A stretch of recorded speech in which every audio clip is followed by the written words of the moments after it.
All right, ladies and gentlemen, it is time for more One Piece. So let's go ahead and get the formalities out of the get the formalities out of the way. Apologies. Sorry. Yo, peoples! Kyushu92 here, and welcome back to yet another live reading of One Piece. Today, we are going to be going through Volume 51 of this series, titled The 11 Supernovas. So let's begin. Actually, hold on. Is my audio right? Yeah, my audio's right. I didn't change it from last time. Yeah, my audio's still fine. Yeah, it just said like, oh, your audio stream's current audio is lower than the recommended, but yeah, everything is fine. Everything's fine. It tried to pull a slicky on me. Let's begin. The Story of One Piece, Volume 51. Monkey D. Luffy started out as just a kid with a dream to become the greatest pirate in history. Stirred by the tales of pirate red-haired Shanks, Luffy vowed to become a pirate himself. That was before the enchanted devil fruit gave Luffy the power to stretch like rubber, at the cost of being unable to swim, a serious handicap for an aspiring sea dog. Undeterred, Luffy set out to sea and recruited some crewmates. Master Swordsman Zoro, treasure hunting thief Nami, lying sharpshooter Usopp, the high-kicking chef Sanji, Chopper, the walkin'-talkin' reindeer doctor, mysterious archaeologist Robin, and cyborg shipwright Frankie. In their new ship made by Frankie the Thousand Sunny, Luffy and his crew head for Fishman Island, which lies directly along the route to the New World.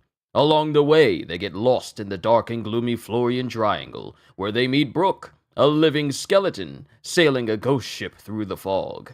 Luffy invites Brook to join their crew, but Brook is unable to leave the Florian Triangle because his shadow has been stolen by Gecko Moria, one of the 7 warlords of the sea. The Thousand Sunny is ensnared by Gecko Moria's enormous pirate ship Thriller Bark, and Gecko's crew attacks them with an army of ghosts and zombies. After an epic battle, the Straw Hat Pirates manage to defeat the shadow-stealing Moria. But before they can recover from the fight, they are confronted by another warlord of the sea, the incredibly strong Bartholomew Kuma. The crew is forced to flee, and in the process, Zoro is badly injured. Brook becomes an official member of the Straw Hat Pirates, and the ship continues towards Fishman Island. Along the way, they encounter Kami, a mermaid and her talking starfish. They don't even call him Papagu.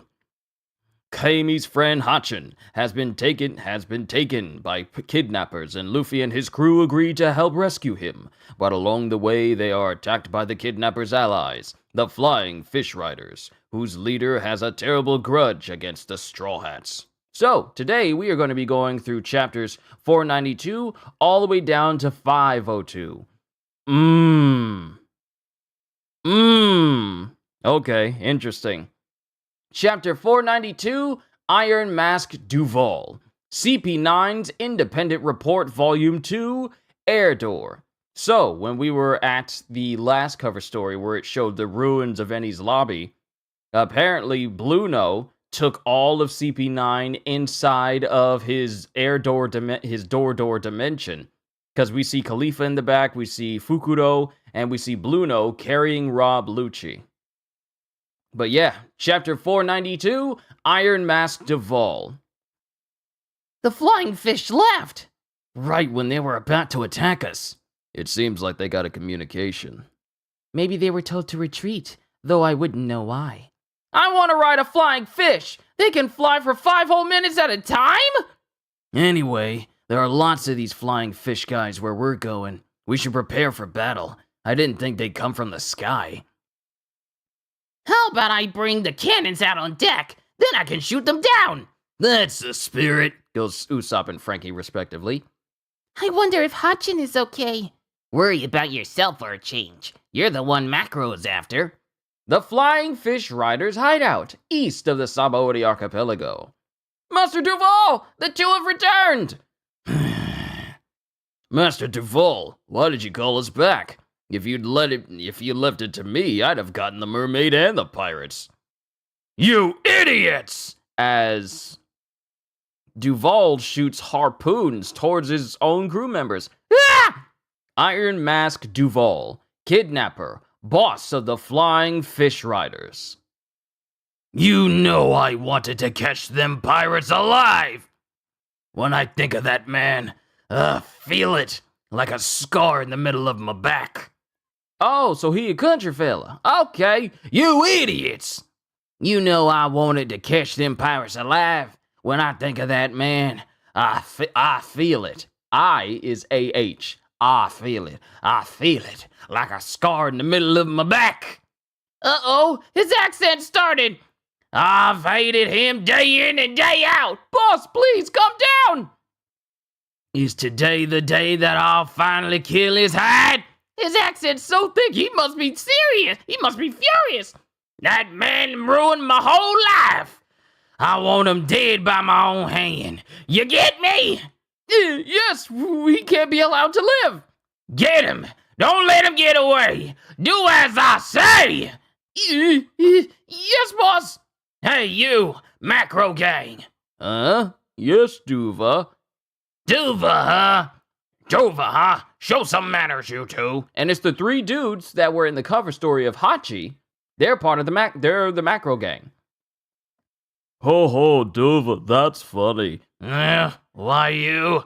Hey, Master Duval. Hey, you said for us? Listen to him, boss. He's a real bumpkin. Shut up! And the members of the Macro Gang consist of Tansui, Arowana, Fishman. I know of Arowana because I caught a lot of them in Tears of the Kingdom. Macro Gang, Gyaro, Demikin, Goldfish Fishman. And then lastly, Macro Gang Boss, Macro himself, who is a Macropharynx Gulper Eel Fishman. Yeah, Macropharynx. Pharynx. R-Y-N-X. Macropharynx Gulper Eel Fishman.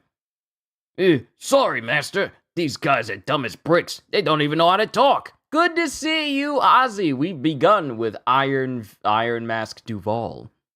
These guys are dumb as bricks. They don't even know how to talk. That's all right. To me, they're like messengers from the heavens bringing good luck. I'm so thankful I can't find the words to say thank you. Just say it! I said... Just say it. I said shut up, Tansui! Thanks to you, I will finally meet the Straw Hat Gang. Straw Hat Gang? Who? Never heard of them.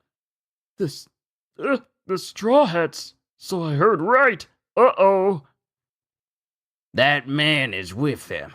I've wanted to kill that man for so long. He's on the Straw Hat ship. I'll never forgive him. Boss, your anger's making your accent worse. He really does hate that guy. Hey, you, big guy. That's Master Duval to you, you dumb, Hey, you, big guy. That's Master Duval to you, you dumb octopus. Huh? I never thought I'd hear the Straw Hat's name here. Did they capture Kami? This is terrible. Oh no, by the Straw Hats of all people. And it turns out that this big guy is, in fact, Hachin. You know, former member of the Arlong Pirates. Octopus Fritter shop owner, Octopus Fishman. Are they coming here too? Yes, they're headed this way. It seems your mermaid asked some pirates for help. I don't know what happened, but she wasn't their prisoner. No matter who she brings with her, we'll capture them and sell them in the human shop. Don't be so sure. They're pretty tough. Yeah! What a mess! I bet Nami is with them. She must hate me. Of course she hates me. Me and the Arlong Pirates did a terrible thing to her. I've got to escape before they get here, or they'll beat me senseless. What a mess! Master Duval! It's the Straw Hat Gang! So they're here. Hey, Macro, if you let me go, I'll make you some octopus fritters. Please! Forget it. Do you think I'm that big of a glutton? Your number is up. Accept it. Is that man on board? Yes, I'm sure of it. And then it cuts to Luffy and company getting closer and closer to the Flying Fish Riders' hideout. We're here! There it is! The Flying Fish Riders' hideout! That must be where they're holding... Hachin. We'll rescue him in no time, Kami. Thank you, Sanji-chin. Be careful, everyone. The macro gang alone has caught me about 30 times. That's too many times. You've also been eaten too many times, goes Usopp. It's strangely quiet. Hey, Luffy. Onward! And it's just silent as they pull into the hideout, but there's no one around. This isn't an island. It's a town built way out at sea. Why are they living all the way out here? Hey, Hachin! Hachin, are you alright? Come on out, Macro. Give back Hachi. And then it shows the pirate flag of the Straw Hat crew. And then it cuts to Hachi. Oh no! It's really them! That's the Straw Hat flag! Hachi Jet Inc! And then it cuts to them going, Someone's in the cage. Oh, is it Hachin? All right. There are no enemies around. Lucky us. It must be snack time. Are you two serious? This is obviously a trap! They're all hiding and taking aim at us! You're so untrusting! I never imagined something so awful! That's why you keep getting caught. goes Frankie. Hey, Kami! Hey, I'm here, Kami! I'm alright, so don't worry about me! Ah! Hachi, you're pitch black! What happened? Did you get burned? Huh? No, I have my reasons. Anyway, this is a trap, so hurry up and get out of here! You know I'm tough, right? I'm fine, so go! How could I forget that voice and that silhouette? What do you think, Nami? And Nami's going, Something suspicious. And I think I know what. what? Let's just ask him. Hey, how's Arlong doing? Huh? Oh, Arlong? He and Chu and Karubi were all caught by the Navy. I'm the only one who escaped. Now I'm running the octopus fritter shop of my dreams. Oh no, I said it! I knew it was you! What's this? Oh, we've run into him before. A long time ago, these fishmen pirates called the Arlong Gang ruled Nami's hometown. That octopus was the first mate in the gang. An old enemy, huh? But of course, I led Luffy and those guys in a raid on them. And we defeated them. Wow! As Chopper is just hanging on his every word. The rest of the fishmen were arrested by the Navy. But it looks like this one escaped. I see. People have histories, goes Brooke. Oh, so you're Hanshin, the octopus fritter chef. You're the octopus from the Arlong Pirates. Now that I know that, we're not rescuing you. Uh-oh. But before that, tell me, are your octopus fritters really that good? Don't think with your stomach. This is stupid. You guys are friends with Hachin? He's not our friend. And then Zoro glares and scares Kami as she just screams out in terror. Nami-chin! Sorry, Kami. I had no idea he was your friend. Turn the ship around! Goes Usopp. So, you won't help rescue him? Hachin! Hey, Kami, it's okay. Just go back. This is a trap. No! I'll rescue you! You always rescued us, Hachin! Papa Goo! Huh. I had no idea you pirates were so cold-hearted. You jerks! Shut up, goes Zoro. I won't desert you, Hachin!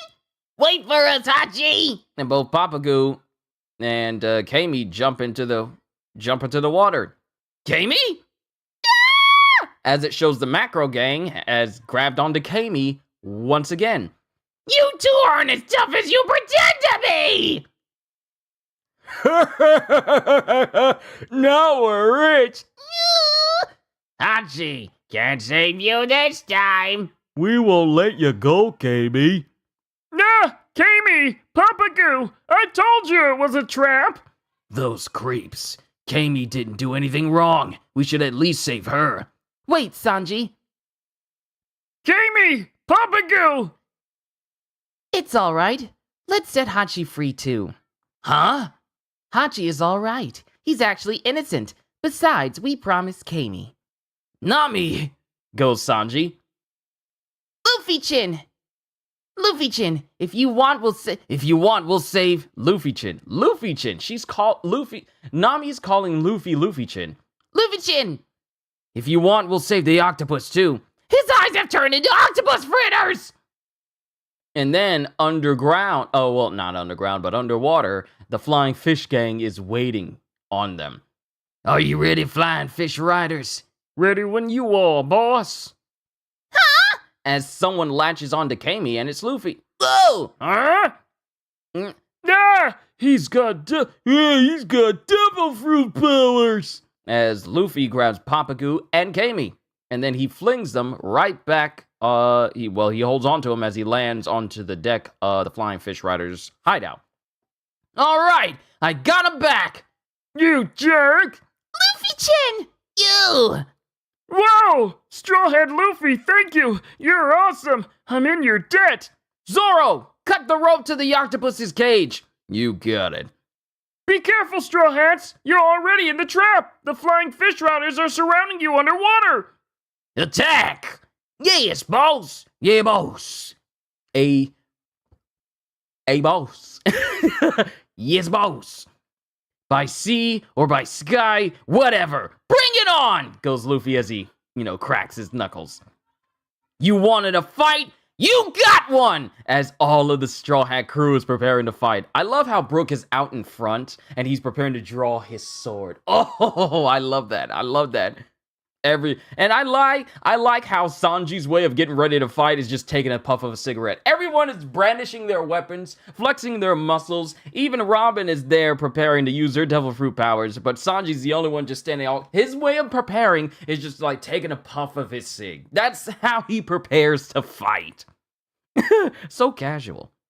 But that's the end of chapter 492. We got an SBS and we can move on to 493. Question! Oda-sensei! Dos fleur, grab, squeeze! I got a good hold of you, so now please begin the question corner. Signed, Kana-chan 2. And Oda. Yeah! The question corner is... Yeah! Question.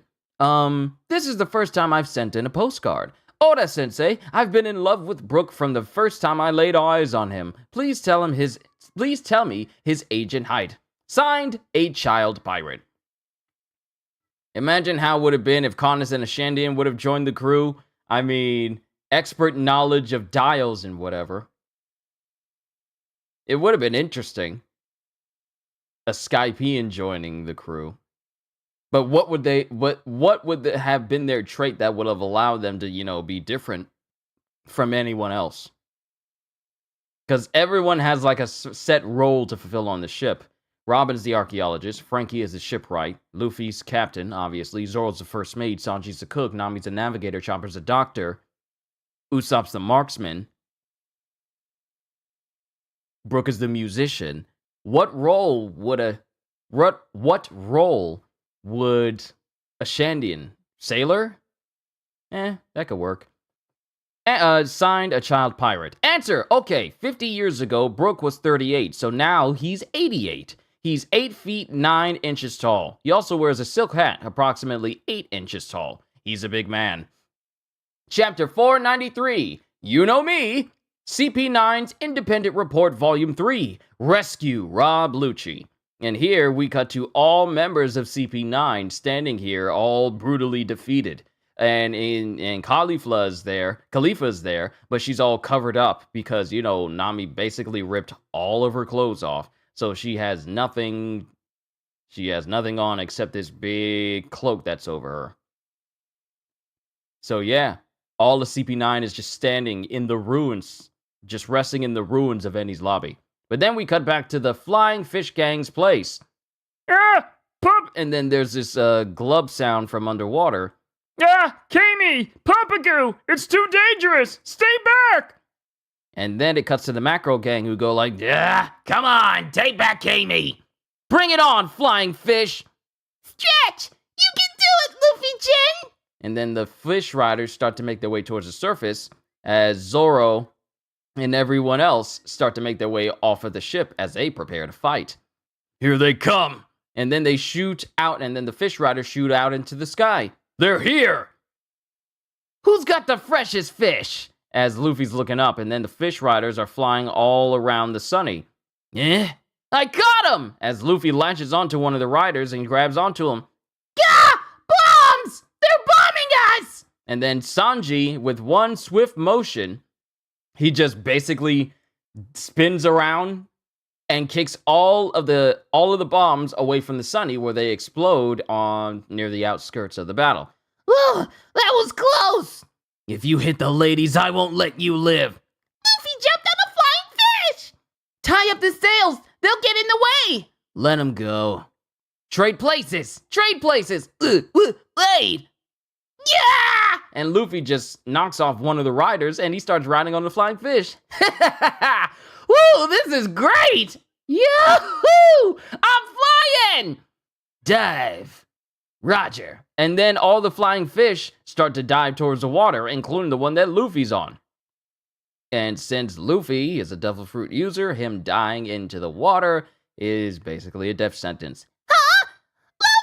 Luffy! Luffy! It goes both Chopper and Brook as Luffy gets stuck in the water. Yeah! Stop messing around mid-battle. Sorry. And why did you two jump in after him? Sorry for causing trouble. and Nami slaps both Brook and Luffy. In the end, we had to save 3 guys who can't swim! We're in danger too, idiots! Don't make things harder! Now, get gamey. Nah! The Macro Gang! Hey, Strawheads, we need help here. And there's a clank, and there's a splash sound behind Macro. Hey, I'm free of the cage and rope. Thank you, Roronoa. You're a great guy. It was Captain's orders, idiot. Gah! Hachi! Hachin! Hachi! You cowards. While I was tied up, you used me like a punching bag. Ho ho, I still haven't beat on you enough. Now I'll finish you off with my fishman karate. Unlucky fool! If you can still mouth off like that, you clearly haven't had enough. Bring it on. I developed a new sword technique. Goldfish style. For cutting you up, the sea will run red with your blood. Octopus Redder Frenzy! We'll let you off easy today! As Hachi hits all 3 of the Macro Gang members and sends them flying into the distance. I'm so happy, Hachin! Ah, sorry guys. I came to rescue you, but... Don't worry about it, Hachi. Gah! Look out! As a fish rider aims for Hachi's back. Don't forget, this is our home turf. We flying fish riders are gonna make a fortune off you! Huh? And before the fish rider can even get close to Hachi, Zoro slices both the guy and the fish at the same time, causing one of the fish riders to crash into the into the base. Duh! Roronoa! You need to follow through. Zoro-chin! Leave this to us. You guys stay in back. A million thanks, Roronoa. Sorry about before. I really hurt you with my 6 sword style. I don't recall you hitting me even once. Huh? Really? Even though Zoro did get hit by him. Here they come! And it cuts to one of the fish riders getting blown up. Getting blown up by Usopp. Here they come! Take that! I got him! Did you see that? Rest in peace! Good job, Usopp! Will someone do a Zero fight? I'll pay 1 million in medical expenses. As it cuts to the clothing of Duval, and it's... Oh no, this is Duval, but his mask is off, but it's kind of obscured by the speech bubble. Will someone do a Zero fight? I'll pay 1 million in medical expenses. You got it, boss. I'll do it. Out of my way! As one of the fish riders is spinning a very large, stubby kanabo. The big guy's coming! He's swinging an iron club! Wonder what they're talking about. He said something about medical expenses. He's not holding the handles. Is he trying to crash into us? At that size and speed. The ship won't hold if he hits us. Luffy, you get the fish. Okay, it's a deal. Get ready. At this speed, a falling body causes as much damage as a meteor. Nope, he's not gonna fear a sight. He's flying, so he'll take even more impact than normal. And then it cuts to Luffy and Sanji airborne as Sanji kicks the guy in the face, breaking his club. And then Luffy uses Gum Gum Balloon, causing the fish to, lose momentum. And then Luffy grabs onto it. And then he proceeds to slam the flying fish right onto the deck of the Sunny. You guys are cool. There's tonight's dinner. They're even bigger up Close, goes Robin. There's so much happening right now, but I'm enjoying it. I guess they won't be so easy after all. And then one of the riders flies right past Usopp. And then all the riders start to make their way back to the base. There are dozens of them. How many do we have to beat? I want to ride one. Don't think I gave up just because of last time. Give it up. I won't rescue you next time, goes Nami to Luffy. What is wrong with me? This is my first battle with the Straw Hats. What a dishonor if I prove to be useless. Hey, what's wrong, Brook? I wonder how many flying fish I can take out. I may not have much skill, but I'll do what I can. As Brook brandishes his sword, and then he jumps off of the deck of the ship. Like, this dude is jumping high, like high enough to where the upper half of the mast is. He's jumping all the way up there. Whoa! What a jump! What's with the skeleton mask? Brook first says, "Here I go," and jumps. Whoa! What a jump! And then he's right in front of the fish riders. What's with the skeleton mask? I'll get him with one thrust. Lullaby Perry! And then Brook swings his sword, but also a violin as well. Like, he strums his sword across the violin, and the melody causes the fish riders in front of him to fall asleep immediately. Even Chopper and Luffy start to get sleepy. He fell asleep.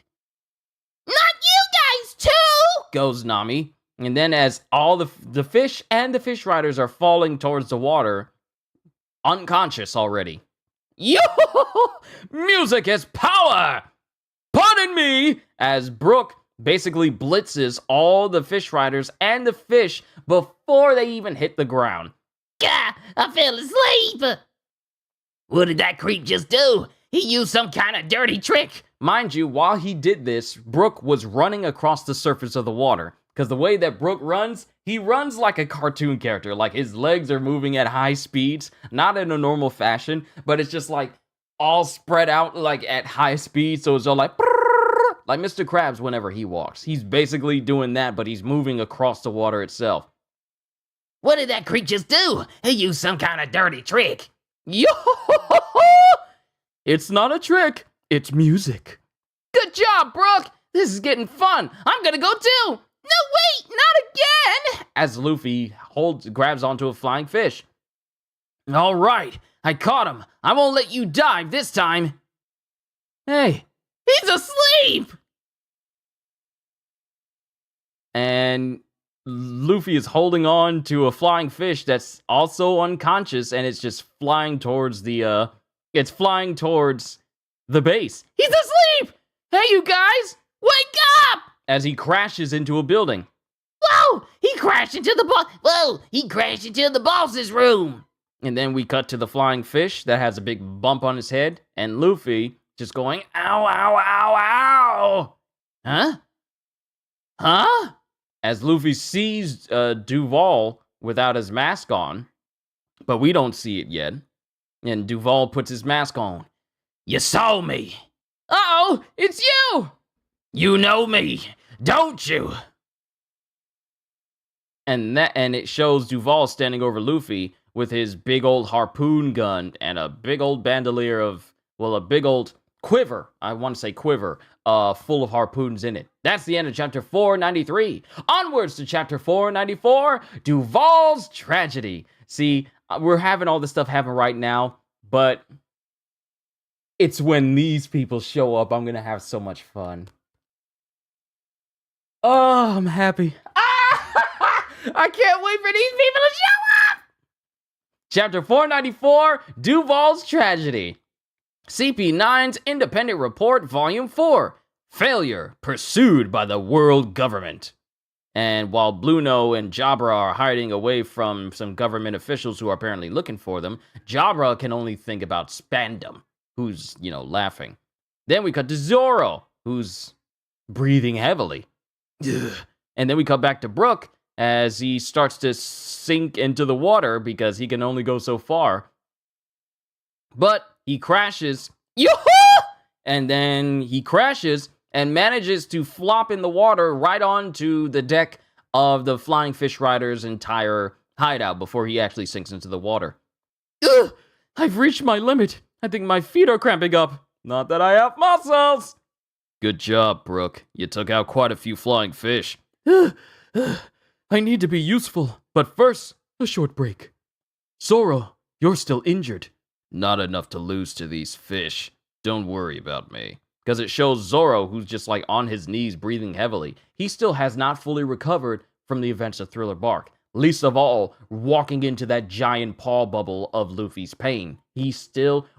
We saw him covered in blood. The fact that he was covered in blood after stepping into that means that he suffered a lot more than we were able to see. So you can only imagine what his insides look like after taking in all that pain. Oi! You let down your guard, Roronoa! Six sword style! Tentacle sword overload! And it cuts to a flying fish that was aiming. It shows that a flying fish was aiming towards Zoro behind him, but Hachi comes up and cuts him down. You saved me. Oh yeah, you guys were spacing out. Hachin!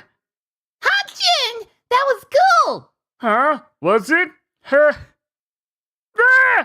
Die, fish man! And before it shows another fish rider speeding towards Hachi, and before he gets skewered by a harpoon, Brook chimes in going, "Please excuse us!" as both him and Zoro take out both the flying fish and the rider, saving Hachi.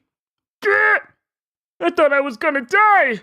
Like I said, follow through. Thank you! Don't go in alone. Go in formation. And then it cuts to Frankie, who's listening to this being sounded over the intercom that encompasses the entire gang hideout. Huh? A woman? It's too bad, but our orders are to kill everyone. Here they come! Goes Chopper. Huh? Attack in formation! Think you can kill me? Be my guest! Goes Nami, because she's on top of the crow's nest while she's on top of the workout room while Robin's in the crow's nest. Literally everyone is up on the sails. They're up on the sails, except for Frankie, I think. And one of them tries to hit Nami, but it turns out to be a Mirage Tempo again. Huh? What? Huh? What the? Too bad. Mirage Tempo. Watch out for that storm cloud ahead. And then all the flying fish riders that tried to hit Nami wind up getting electrocuted. Dos manos. Clutch. And then Robin basically just chokes out and clutches one of the other fish riders. Cloven Diamond! And Chopper manages to hit like a diamond-shaped hole straight through one of the fishes flying. Don't break formation! And it shows Frankie listening to this whole intercom go off while he's being shot at. And they're doing nothing to him. He's literally like listening to his conversation like, huh?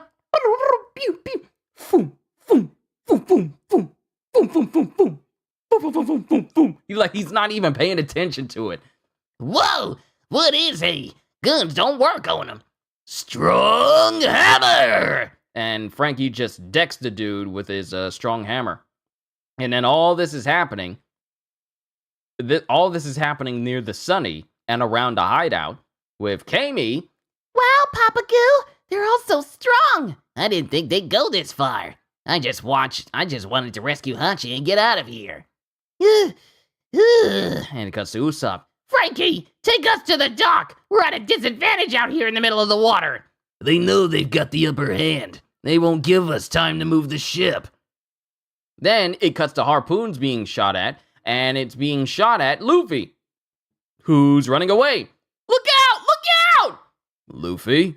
Run for it! A big one's coming! A big guy with an iron mask? The masked guy and a cow! A cow? And then there's a big old snort sound like... That sounds like Motobato. It's the boss. Hey, boss. You let them swat you, you fools! What's that? You ain't mosquitoes or flies. You're flying fish riders. He trampled his own house. If we kill the Straw Hats, we won't need this hideout anymore. So we got Duval on top of a big old bull. Motobaro, Duval's beloved bison. Bison, it's not a bull, it's a bison. It's a gigantic bison, and Duval's on the back of it with a big old Gatling gun full of harpoons. I'm sorry, boss. We'll draw him into the sea and... Out of my way, I don't care about fishmen and mermaids. If you want to run, then run! As Hachi dives out of the way of Motobaro's hooves. Whoa! I don't kidnap folks 'cause I like to. You know that, don't you? Of course, boss. Today is a happy day. The man I always dreamed of killing is here right before me. Miracles do happen. I was going about my business one day when suddenly that man sent me to the pit of doom. Is he looking at us? Goes Usopp. Today I get my revenge. I'll kill you even if it costs me my own life to do it. Blackfoot Sanji! And then Sanji's looking like, what? I've been waiting for this for a long, long time. Oh no! His accent! He's really mad now! Well, they technically in the same family as cattle. Yeah, you're right.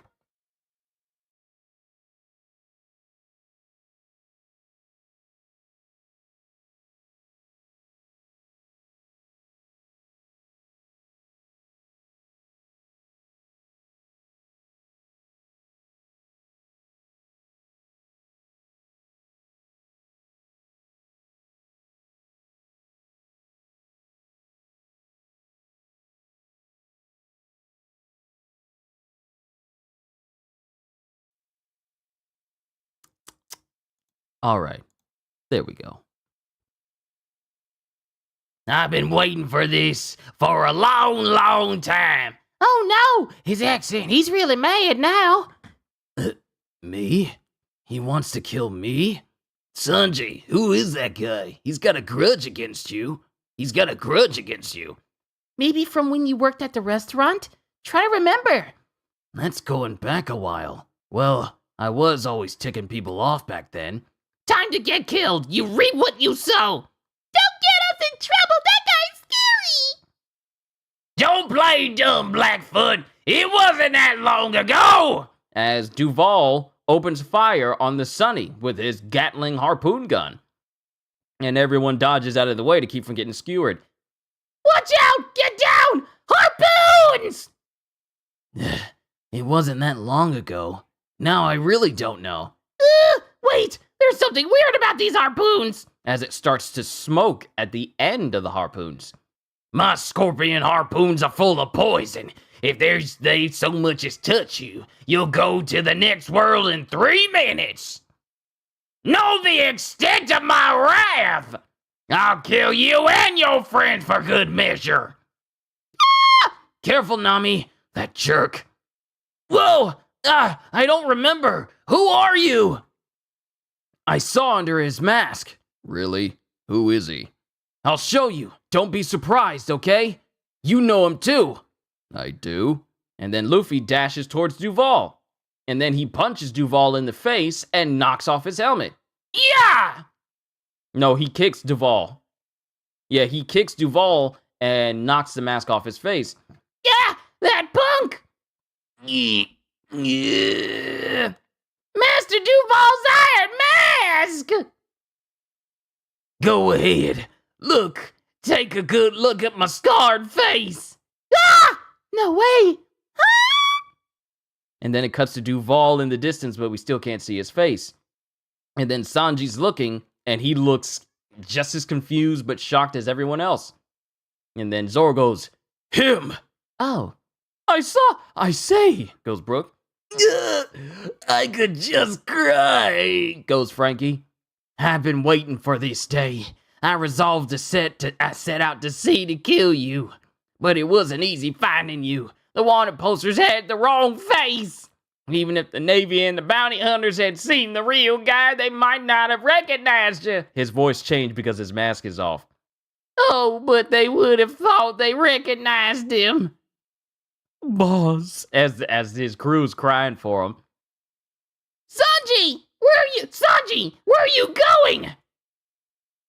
And when they did, they'd say, I found him. It's Blackfoot Sanji.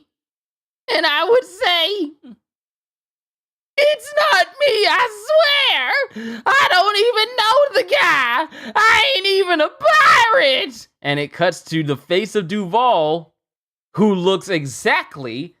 turns out to be the exact face that they gave Sanji on his wanted poster. So the face that doesn't look like Sanji on his wanted poster is actually the face of Duval. And we see why he has a grudge. Poor Duval. Nah, scratch that, poor Sanji. Yeah, imagine getting a bounty.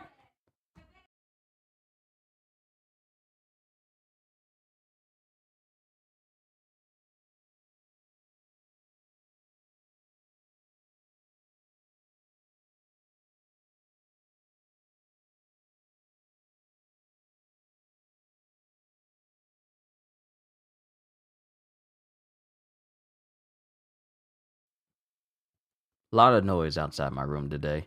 But yeah, it's because Duval's face is on his bounty poster, and apparently he's been hunted down because he's being hunted because he looks like basically his face is on Sanji's wanted poster, and since Sanji has a bounty now, people are coming after him for it.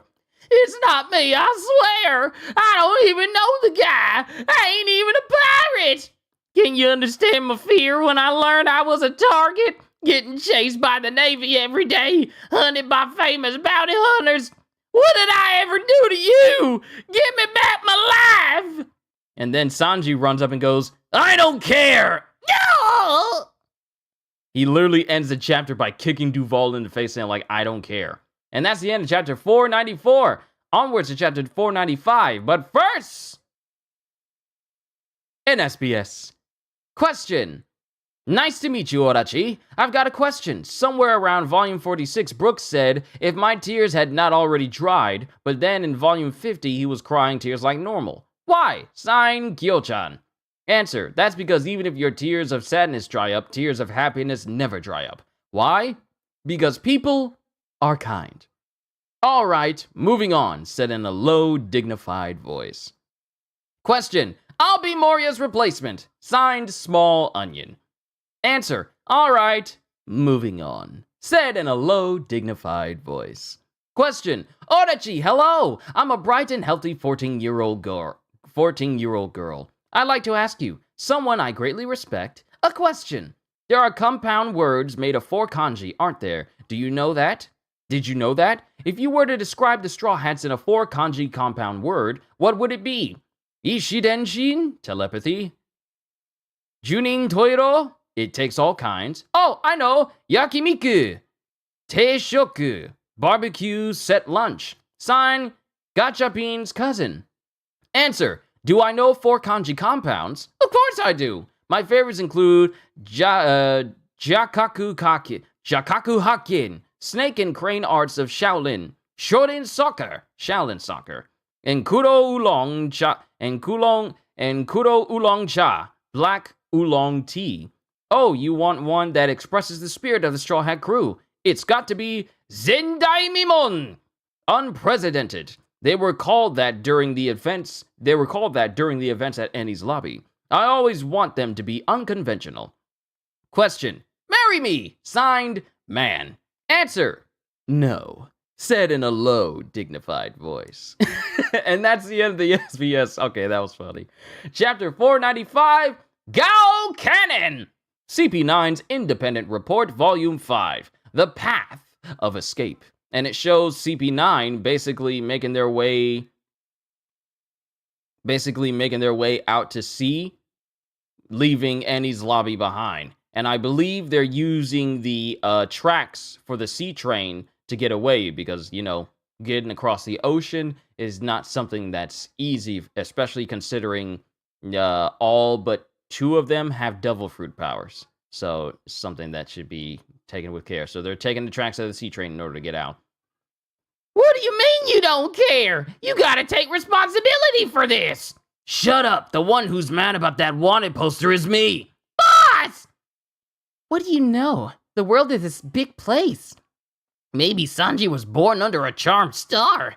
He's sure to die an interesting death. Poor Duval, I feel so sorry for him. These things really happen, huh? They look identical. Like 2 peas in a pod. And it cuts to Zoro, it cuts to Bro, who's all like,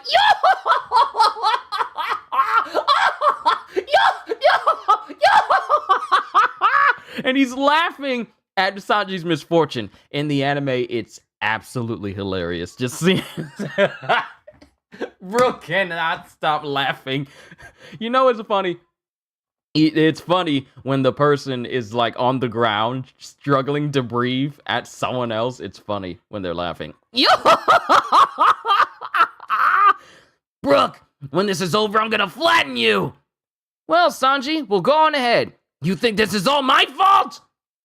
If you didn't want to look like the wanted poster, you could have easily changed your hair or grown a beard or something. Are you saying you never thought of that? Huh? And then Duval was all like, Wow, that's smart.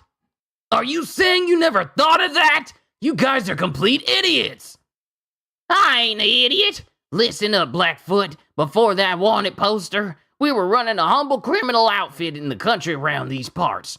We made ends meet by terrorizing the villagers. It was in a way a happy life. Then one day, these super high-level Navy types showed up looking for me. I was able to get away, but I still carry the scars. I could never show the world my face again. That's when I took up the Iron Mask.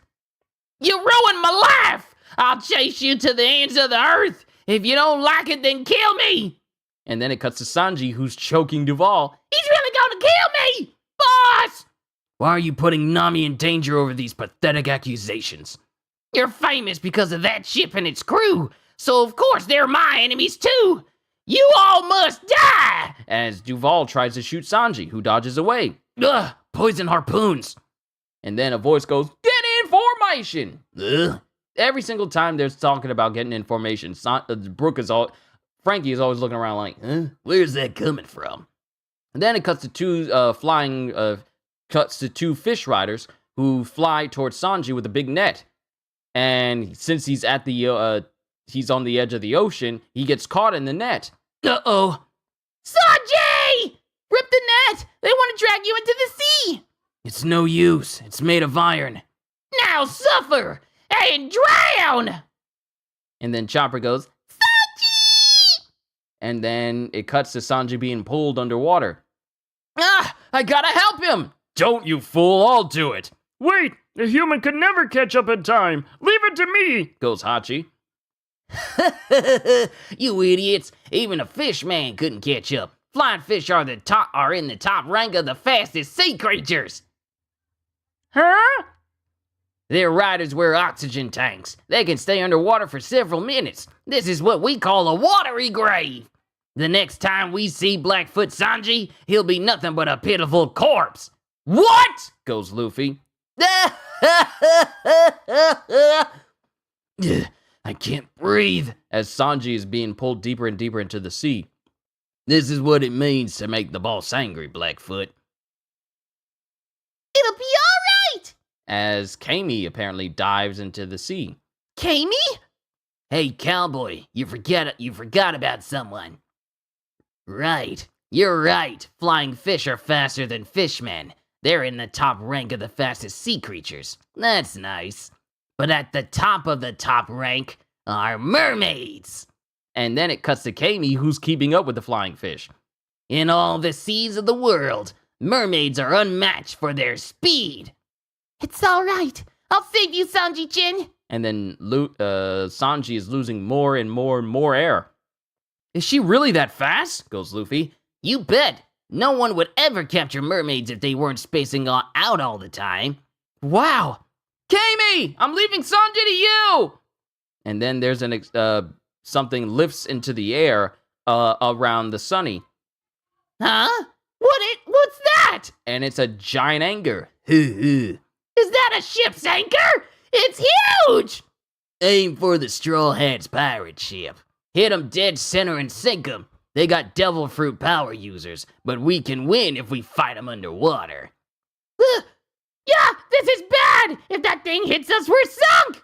Oh wait, is Frankie going? This is bad. If that thing hits us, we're sunk. Let's get out of here. Use the coup to burst or the paddles. Is there time? There's no time. Stand by. Stay on standby at the bow. Huh? Oh, okay. I'll use the emergency secret weapon. Secret weapon? Drop it! As the anchor gets prepared to be dropped on the Sunny itself. Sunny's in danger! Goes Luffy. This doesn't look good. Believe in the ship. The main has started to spin. The main that's on the front end of the line face of the Sunny starts to spin around. Yeah! Here it comes! And as the anchor gets closer and closer to the Sunny, emergency evacuation secret weapon, chicken voyage! And using the air produced by the main of the Sunny, it gets pushed backwards. They dodged it! No way! I've never heard of a sailboat that could back up. Usopp, get in the prow! The prow? Whoa, I can go in? We can't win this by dodging. And then it cuts to the Sunny's mouth opening, and there's a big old cannon that's in there. Hold on.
Okay, I think we can continue on.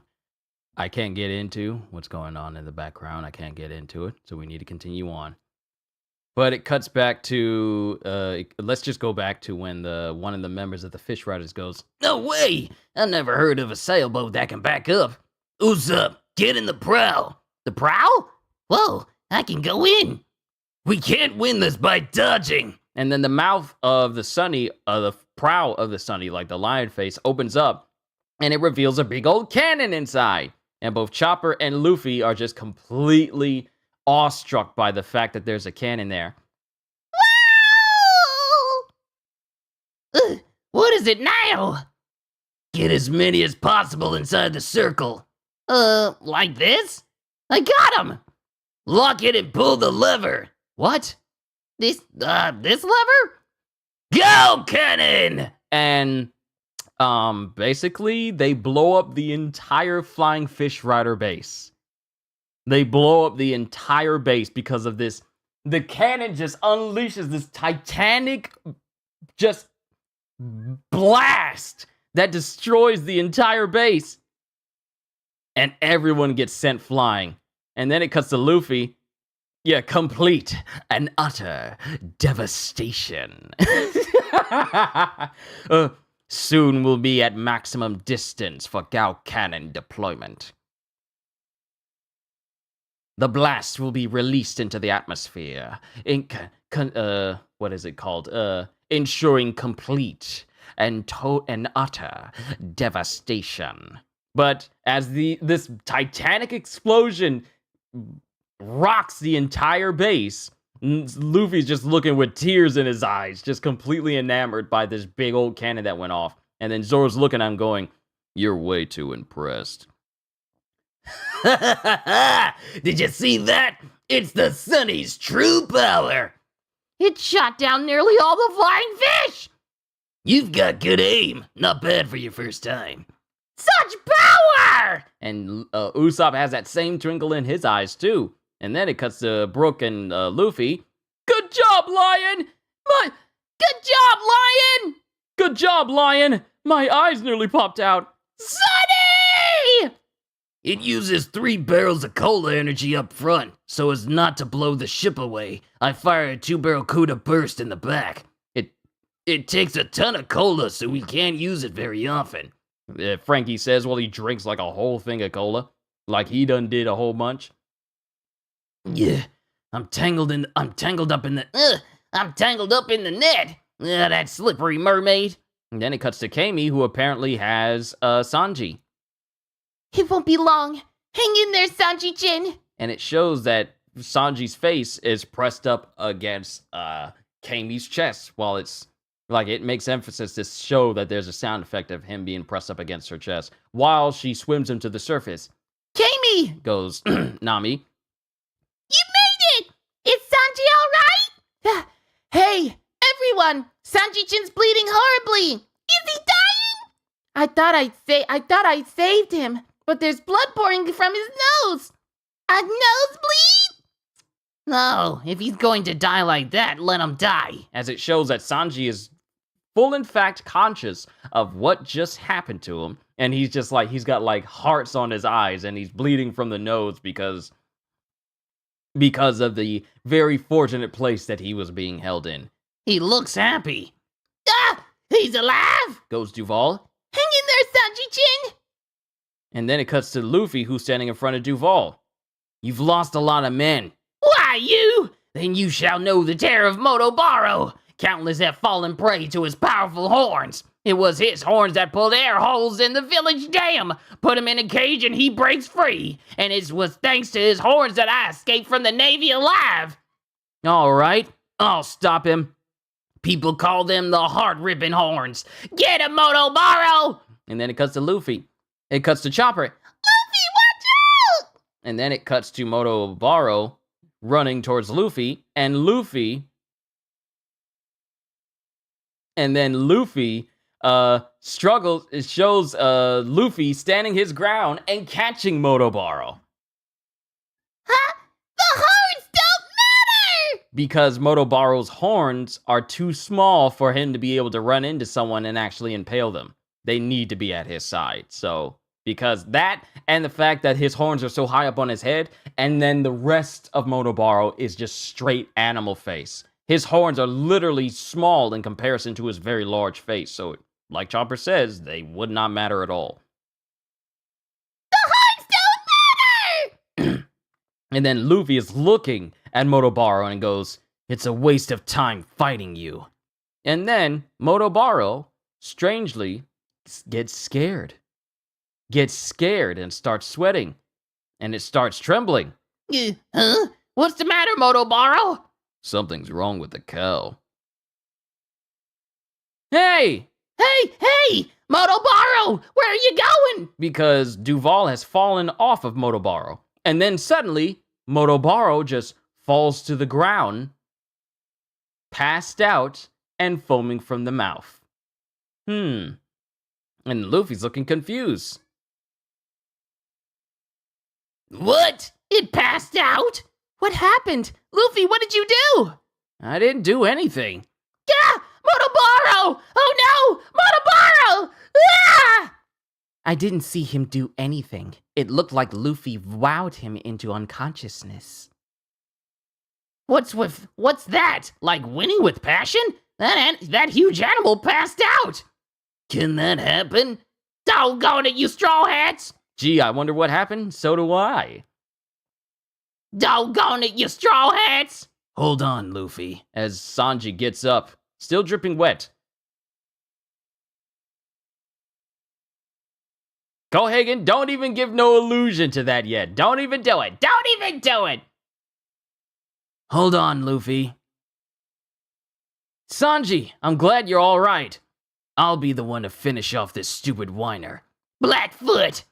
You gonna finish me off, Blackfoot? Then die! I won't have peace as long as you're alive! I'm sick and tired of being accused of your crimes!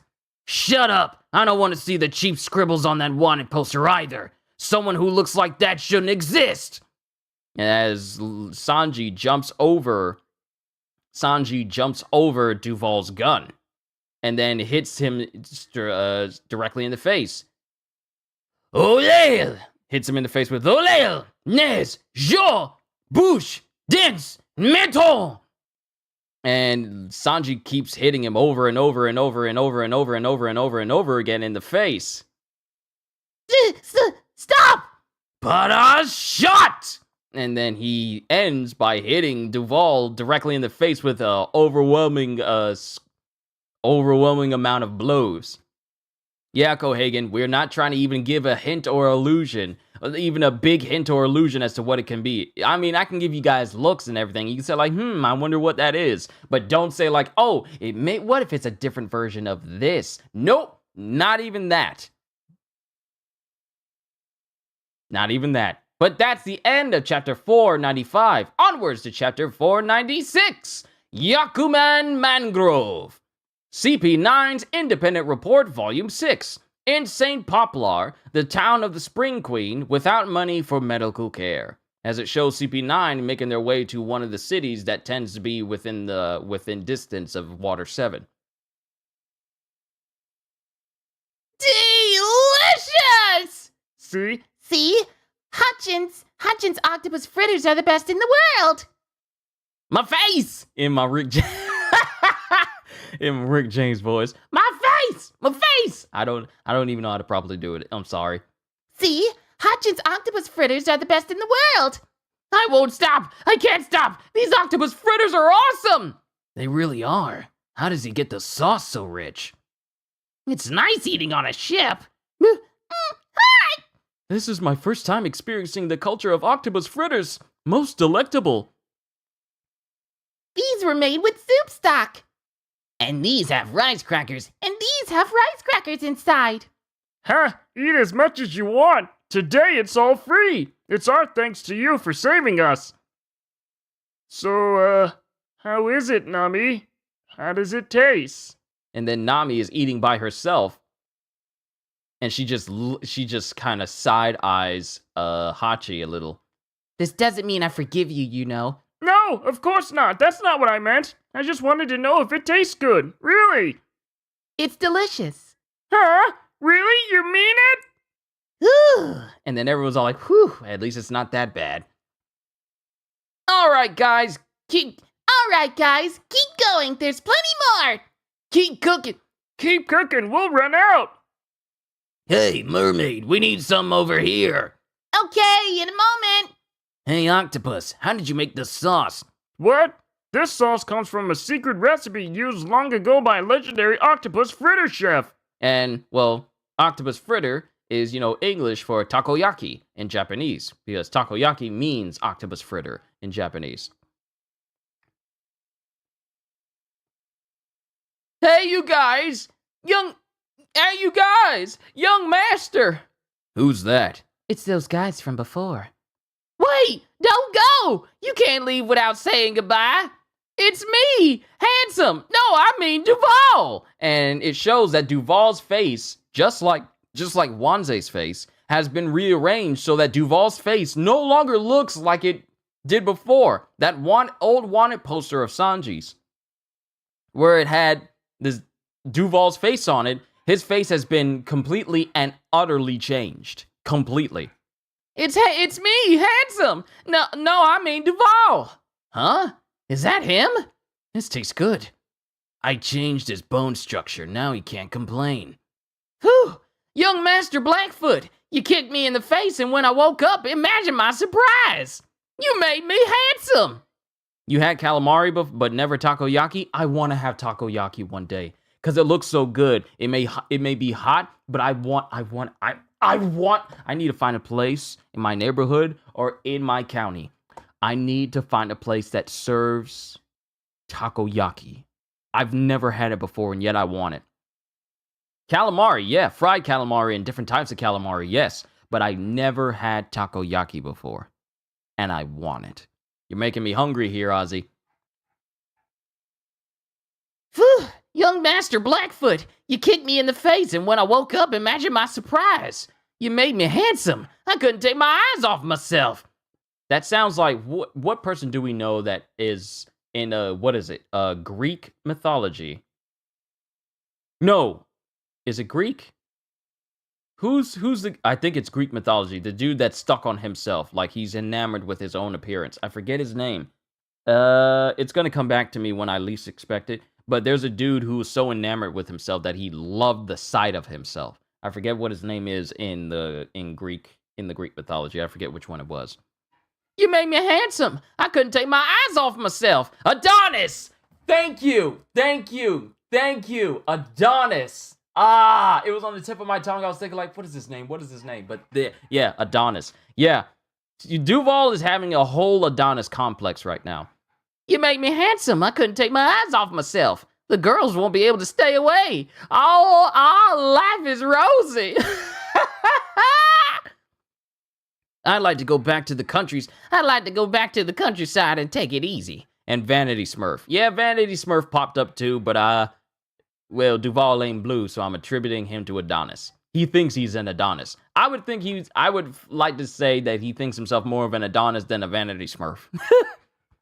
I'd like to go back to the countryside and take it easy, but I went back without saying thank you. And I felt so guilty I couldn't sleep. It's your first time in this part of the sea, right? If there's anything we can do to help, don't hesitate to... And it cuts to Duval trying to wink, but he's unfamiliar with the concept of winking, so his face kind of looks like this. Like the way he does winks literally just breaks his whole face. Stop trying to wink if you don't know how. As long as you're satisfied, that's enough. If you want to do us a favor, never show yourself in front of us again. Are you listening? I should be on a white horse, because it shows Duval just staring at himself in the mirror. Boss, listen to him! Oh, right, so you think I'm handsome? I said nothing of the sort! Oh. As Duval looks at Nami. Oh my, how embarrassing. I just caught the kiss you just blew me. I did no such thing! I was just wiping the sauce from my mouth. You're just seeing what you want to see. Mirror, mirror on the wall, am I the handsomest guy or what? That's not even a choice! I get it. He's handsome, but underneath he's a fool, so it doesn't matter. Huh? Jealous, eh? No! Goes Usopp. Stop, Usopp! You can't win! Out of all the people to be the voice of reason to Duval's antics, it's Luffy. Let that sink in for a moment. Stop, Usopp! You can't win! Well then, young master and friends, here's my transponder snail number. Call me anytime. I'm sure to be useful. And he tries to wink again, but his face just contorts while Luffy and Sanji are still eating plenty of takoyaki. Y'all making me hungry with these foods I can't grab. Sorry for all the trouble. It really wasn't your fault. Let's go, Rosie Life Riders! Yes, handsome! Leave already. As the Life Riders, not the Flying Fish Riders, but the Rosy Life Riders just make off for a different direction. Whew! Thanks for the meal! I ate and ate. It was great! And it shows Luffy just completely swollen from food. Truly a splendid afternoon, master. My first octopus fritter was most delightful. And he burps and farts at the same time. Excuse me. Yuck! Everything about you is dirty! Everything about you is dirty! Ugh. I'm tired. You straw hats sure know how to eat. I'd eat at 6 more arms. And then it cuts to Kami, who's still up, while Papagu and Hachi are just down from cooking so much. Good work, Hachin. Everyone was satisfied. Oh, then I'm satisfied too. Ugh, that was delicious. I can't eat anymore. Hey, octopus, starfish, you too, Kami. Come up to the deck and rest. I'll treat you to some tea. I'll treat you to tea. Oh, really? This tea is good. You're on course. You're on course. Goes Kami. So your destination is Sabaody Archipelago. We have to go there to get to Fishman Island, huh? We fishmen and mermaids could dive and be there in no time. But if humans dove down, the water pressure would kill you. See, talking about this after what happened recently in real world events, it's like, it's hard not to think about it. But if humans dove down, the water pressure would kill you. Yeah, even the submarine was at its limit. Attention! You guys don't seem to know anything. Allow me to teach you about the sea around here, will you? Who will? Who will? I will! First, there are actually 2 ways to the New World. But for lawless guys like you, there's only one. Why?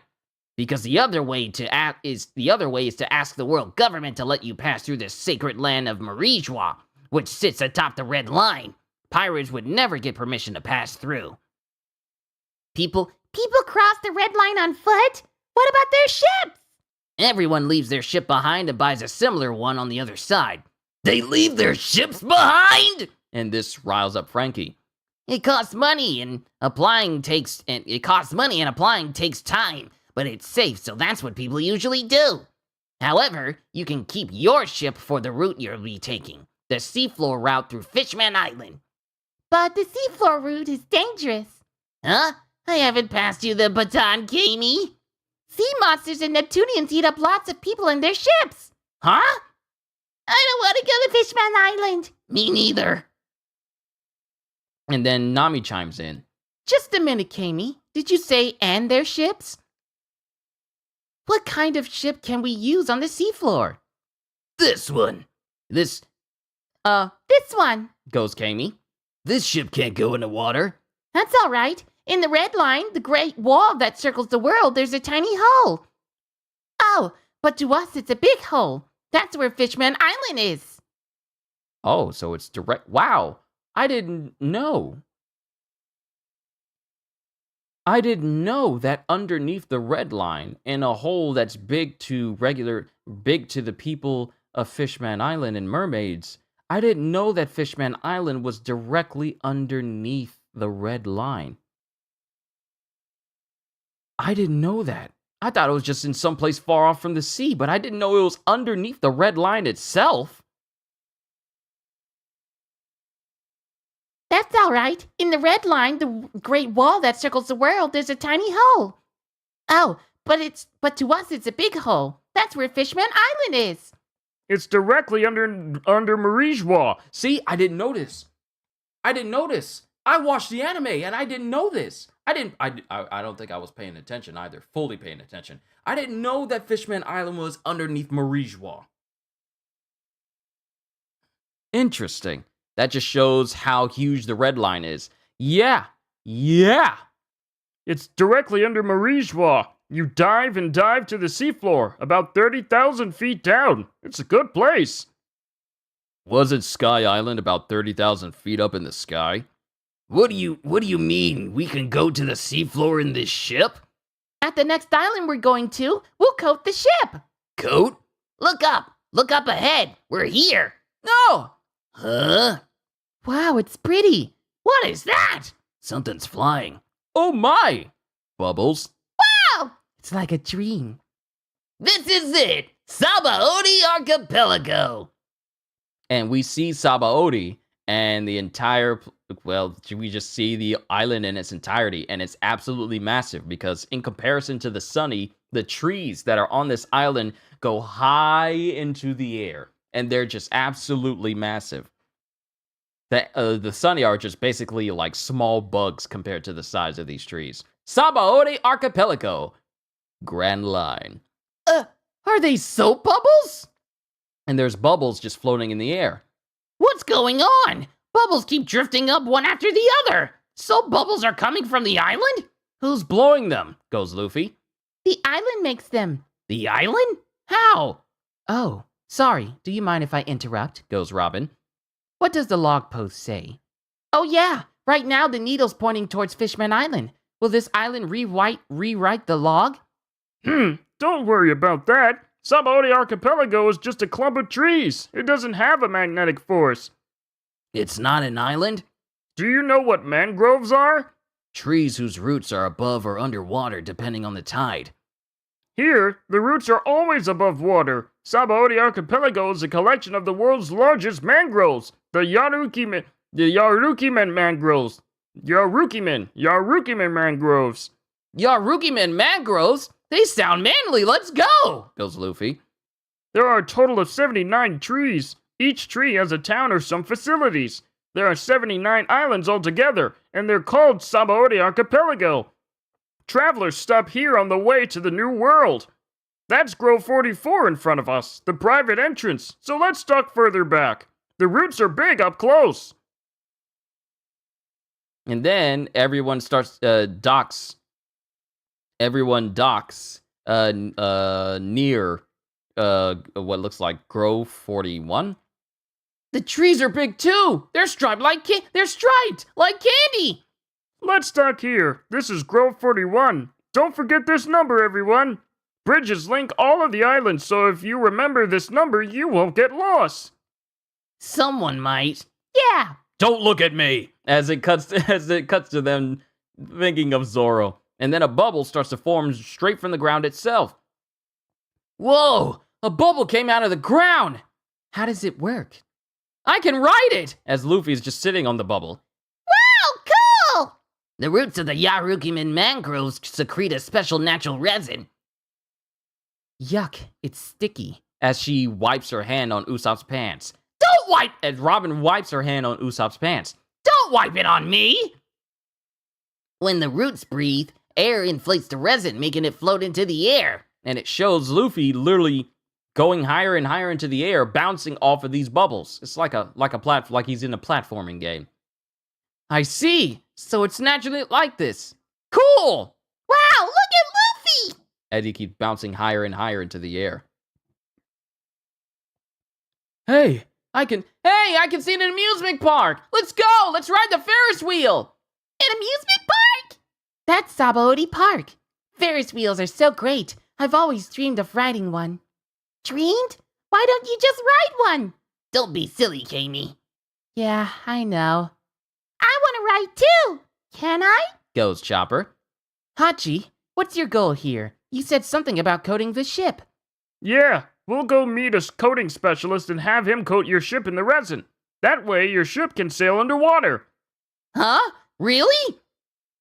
It's the only way for you humans to go to Fishman Island, but it's tricky. If the coating isn't done just right, the ship and its crew will be crushed underwater and die. There's a specialist I trust. I'll take you to him. My, you really are a good man. I mean, a good octopus. Yo! But in return, I want you to promise me one thing. Sure, what? Goes Luffy to Hachi. The world nobles will be walking about town. Who are they? The residents of the sacred land Marijwa. So what about them? No matter what happens in town, promise me you won't defy the world nobles. Even if they kill someone right in front of you, pretend you didn't see a thing. And that is the end of chapter 496. Let's move on to 497, but we got another SBS. Question. Here's how to draw the Straw Hat crew in email. They've got spirit. Dun-dun. Signed, Rosie. And it just shows writing out the Straw Hats using speech in text. Yeah. Answer. Whoa, this is interesting. You're pretty good. Yeah, I can see the differences. One Piece, Luffy, Zoro, Sanji, Nami, Usopp, Frankie, Chopper, Robin, Brook. What power of representation. Chopper and Robin are brilliant. I applaud you.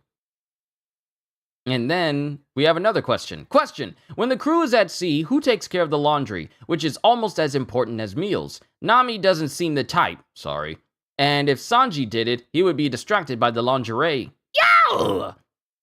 Answer. The laundry. As you can imagine, Sanji certainly wouldn't do it all himself, of course. The guys and girls split up. The 2 girls change clothes every day, so they take turns doing the laundry every day. The 7 guys do laundry once a week, doing a big wash-a-thon together. They don't change clothes all that often, so that's enough. Right, Chopper? Chopper. Yeah, they're really smelly. Everyone's dirty. Question. Odachi, something's good's gonna happen. Thumbs up. Signed from low-ranking god of happiness. Answer. Seriously? I'm so happy. I wonder what it is. Will racy magazines fall from the sky? Ugh. Depressed at how small I think. Question. If Captain Lola is so cool, why have 4,444 of her engagements been broken off? Is there a reason? Signed Akie Brand. Answer. Well, on top of her incredible presence, she tries too hard. Someday she'll find happiness. Not that it's any of my business. Chapter 497, Adventure on the Archipelago of Dancing Soap Bubbles. CP9's Independent Report, Volume 7. Save Rob Lucci. Kumadori performs to raise money for medical expenses. Because Lucci got bodied incredibly hard. Like, he got bodied by Luffy so much that he needs medical attention. And then it cuts to Sanji. Aren't you coming, Usopp? Frankie, everyone else went into town. The ship got scratched in our last fight. I need to do maintenance. I'm staying behind to help. When we're done, let all three go. This island looks like fun. No, I'll wait to do the shopping until someone gets back. Huh? Why? Because Nami said, Oh no, the ship is full of treasure. Whatever shall we do? I wish we had a handsome knight to protect it. That's me. You did exactly what she wanted. I'm a slave to love. If you admit it, there's no helping you. And then Zoro just hops off. Huh? Hey, Zoro, you were still here? Where are you going all alone? For a walk. No, don't! Stop, you'll get lost. There's dozens of islands. We'll never find you. I won't get lost. Who'd get lost on an island like this? Each tree has a number on it. In the worst case, I could just ask someone. Even a kid could get back. No, I didn't know you were so wise. I misjudged you. Sorry. Bon voyage. Just ask for help. Don't trust yourself! Literally telling him, don't trust your own intuition. Just ask for help. Don't trust yourself! Those jerks. As long as I remember that this tree is number 1. And, he says this because a bubble is right in front of the 4 of 41. So he thinks he needs to go back to Grove 1 when it should be 41. This man hasn't even begun fully walking away yet, and he's already set himself up to be lost. How does that work? How does that work? How does that work? You mean at no time did you even look at what the rest of the crew was looking at? You were not conscious or even nearby when Hachi was saying, like, this is Grove 41? I just need to remember that this is 1. Good God. Okay. This man is supernatural in how he gets lost all the time. But it's so, he says, as long as I remember that this tree is number 1. And it shows that the narration goes, grow 41. Some call them the world nobles, others the celestial dragons. So it's either one. It's either one. Celestial dragons, world nobles. You can say either one. I thought it was like you say just celestial. I thought you said celestial dragons with 1 in like the English dub, and then it was celestial dragons when you were going for the subs. But you could say either. You can say either. I didn't know. Some call them the world nobles, others the celestial dragons. They're so arrogant they wear helmets to avoid breathing the air of common people. Remember, you mustn't oppose them. Promise me. Sure, goes Luffy. Anyway, there are a few things to keep in mind. Like I said, this island is one of the last stops on the way to the New World. Everyone passes through here. Infamous pirates like you guys. The Navy, bounty hunters chasing pirates, and human traffickers. If human traffickers catch you, they'll sell you and the law won't protect you. Or the Japanese version, Tenryubito. Tenryubito. Well, I mean, that's exactly what celestial dragons means in Japanese. But I mean, like, when you're looking at this Japanese subs, sometimes it'll say celestial dragon. Whereas in the English dub, I think they're called... in the English dub, I think... are they called celestial dragons in the dub? And world nobles in the sub? I can't remember. It's been so long. I need to catch up on One Piece when I get the chance, but it's been so long. But the fact that you can call them either, I didn't know that. If human traffickers catch you, they'll sell you and the law won't protect you. Don't do anything that might make you stand out. You don't want to get their attention. Okay. Hey, when did you get hurt? Oh, don't worry about it. You shouldn't mess with the Navy guys either. Navy headquarters isn't far from here, and the bounty hunters are just as tough. There's one more thing. What is it? There's too much to remember. Kami's not a mermaid, and I'm not a fishman. On this island, treat us like we're humans. Why? It's just better this way. When in Sabaody, do as the Sabaodians do. Let's do what the octopus says. I get you. They switch it every once in a while. Yeah, it's hard to differentiate with it. Slowly push yourself through. And then Luffy pushes his head into the bubble. Ah! Whoa! I can climb in! The air doesn't come out! What? Oh, neat! Weird, goes Robin. Here, put this in. Like this? Is that high enough? If you pedal, you'll move forward. And then Luffy is sitting on like a cushion that's inside of the bubble. And there's a fan on the back of it, so Luffy is literally in a bubble bike, so to speak. Ah! Ha! I'm moving! This is fun! Whoa, cool! Goes Chopper. A Bonchari bubble bike rental is 500 berries per day. You can buy one for 10,000 berries. Cheap, huh? It still hasn't burst! It still hasn't burst. I want one! I'll buy it with my allowance! No, don't! No, don't. There's no point in buying one. A rental is fine. Hey, Octohachi, how come you get to decide? I'll tell you later. Oh, you're from around here, huh? Oh, oops. And then it cuts to Nami and everyone else riding on bigger bikes. Whew, this is so fun! And there are lots of different types. I'm gonna buy a bubble bike! Straw Hat, tell me. The time you rode one of the bubbles and floated into the sky, why did you fall? Oh, that? I floated above the trees, and I thought I could go higher. But then the bubbles started popping. The one I was in popped too. Then I fell. That's because you left Sabaodi's climate. The climate around here is adapted to the Yakumen mangroves. If you leave the climate, the bubble resin loses its force. Oh, so in other words, bubble bikes won't work outside of the archipelago. Yes, that's right. First-time visitors often buy them, but it's a shady business. Uh-huh. If you say so, maybe I'll buy one anyway. You didn't get a word he said, did you? He means if you leave the island, the bubble will break. What? It'll break? Now I get it! You really have to talk incredibly simple. You have to talk incredibly simply. Incredibly simple. Ooh, we're almost there. You have to talk incredibly simple for Luffy to understand. Then we get Kami. Oh, but Luffy-chan, you can use one on Fishman Island. They ride bubble bikes on the seafloor, too. I can't wait to get to Fishman Island. I wish we were there right now. What's it like? No, don't tell me. I don't want to know yet. You should meet the mermaid princess. She's a real looker, and I'm a starfish, so if I say she's good looking, you know it's true. I'm a friend of hers. Shall I introduce you? I'd love to. I'd love it. I've always had an eye for feminine beauty. Except that I'm a skeleton, so I don't really have any eyes. Yo! And then it cuts to Chopper and Luffy making their way over to like a stand. Oh, what's grommin'? It smells good. It looks tasty.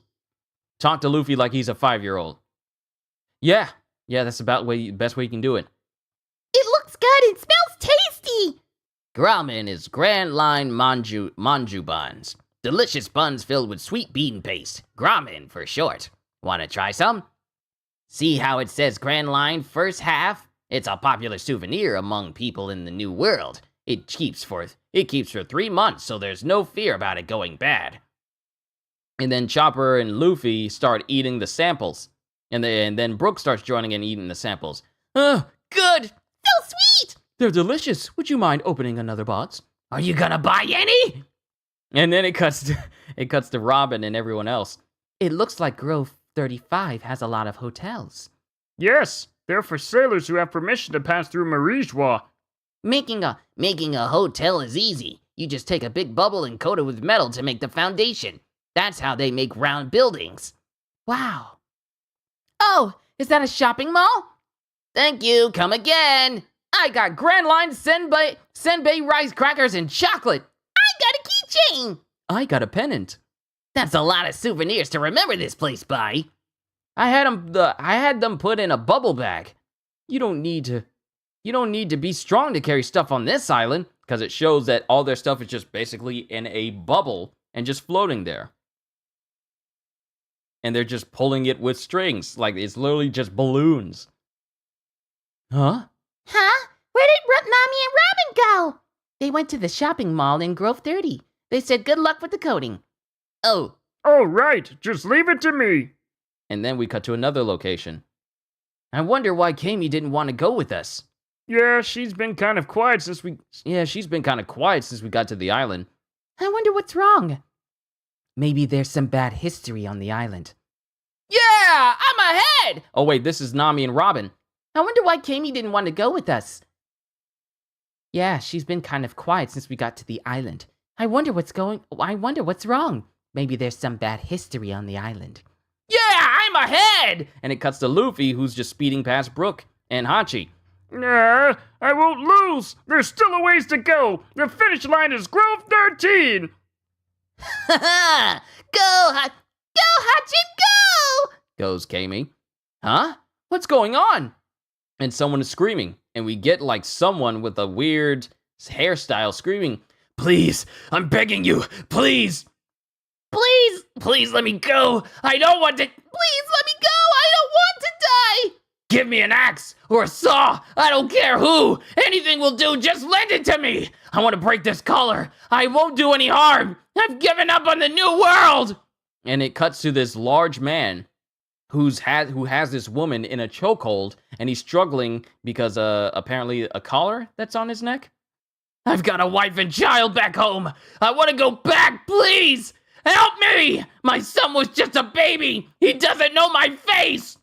Don't get involved. He's probably a pirate who was caught and sold by human traffickers. His master brought him to the island, and he ran away. He knows he can't escape! If it weren't... And then the collar starts beeping. Ching, ching, ching, ching, ching, ching. And it starts beeping. If it weren't for this collar! And then the man just explodes, like his whole his whole neck, the collar explodes, engulfing the man in the explosion. Ah! Whoa! Slaves wear collars tied to a chain. If you break the chain and run, the collar explodes. And it cuts to the man barely struggling hard to get up. And he's bleeding all over, his hands covered in blood. And so many of his teeth have been blown out of his face. "That's horrible," goes Luffy. I'll buy souvenirs and go home. I'll quit being a pirate. And then he just falls face first into the ground. And then the citizens immediately start to run away from him, going, "A runaway slave! Get away! Don't have anything to do with them! We have to help him!" Don't be an idiot! Goes Papa Goo to Brooke. You promised not to get involved! Ah, what's wrong with this place? Hachin, what should we do? There's a celestial dragon close by. Straw Hat, get off your bubble bike. Huh? Okay. And then we have someone perched up on a roof, and they have like what looks to be like a giant axe, but we don't see this person fully. That was Devil Diaz of the Akumate pirates. The Akumate pirates. He's worth 60 million. How disgraceful. He'd never have made it in the new world. Then we get something walking up, like a pug with very long legs. Here they come. That's a celestial? Get on your knees. Whoever it is, don't make eye contact. And don't touch their pet dog. The celestial dragons are right behind. And then it cuts to the dog walking up to this, walking up to Diaz. And then it just starts peeing on him. Really? How vulgar, Salo. Is that them? Oh dear, father, another one broke. Did you really give it the sedative every day? Yes, but he was so stupid it didn't work. Saint Shalria, celestial dragon. And then Saint Roswald, celestial dragon. Buy me a new one. I say, you're no good at training them. You're breaking my captain collection one after the other. This one was no good. As Saint Shalria kicks Diaz in the face. A grown man weeping about his family. A mere human. And then the citizens have their heads turned and not looking. And then Luffy is getting fed up and going, he can't even move. And then it cuts to Hachi, who's watching as Shalria shoots Diaz. It makes me sick. She just straight up shoots him. No, please. Next time I want a giant slave. You need to start with a human child. But I don't want a weak slave. The dad literally just said, like, you need to start with a human child. You need to have a human child slave first and then grow them up to be strong. This is so messed up. I'm just thinking of the messed up nature of how people treat bearers in Final Fantasy 16. I'm getting reminded of that. I feel sick. I wonder if he died. The Navy took him away. He's a pirate. Even if he lived, they'd throw him in jail. That man looked tough. Why didn't he beat up the old man and the girl? If you harm a celestial dragon, they'll call in a special military force led by an admiral of the Navy. Huh? An admiral? Is it Aokiji? And then Brook spits out his water over this. Spits out his drink over this revelation. It could be a Kainu or Kizaru. You don't know who will come. Navy headquarters is close by. Why are those people so special? They have the blood of the creators. 800 years ago, 20 kings banded together to create the world government. Their descendants are the celestial dragons. Over time, their power has gotten out of control. And that is the end of chapter 497. This is the first mention of how the world government was created. How did I not pay attention to this in the anime? How did this escape me? Then again, it has been years since I watched the Sabaody Archipelago arc, so that's not even a surprise. I mean, back when I was still working at Best Buy, all the way back in 2013, back in the 2010s is when I watched the Sabaody Archipelago arc, and that was in the English dub. It actually has been a while. It's been over 10 years. Wow, it's actually been 10 years. Just about 10 years. Dang. But that's the end of chapter 497. Onwards to chapter 498. The 11 Supernovas.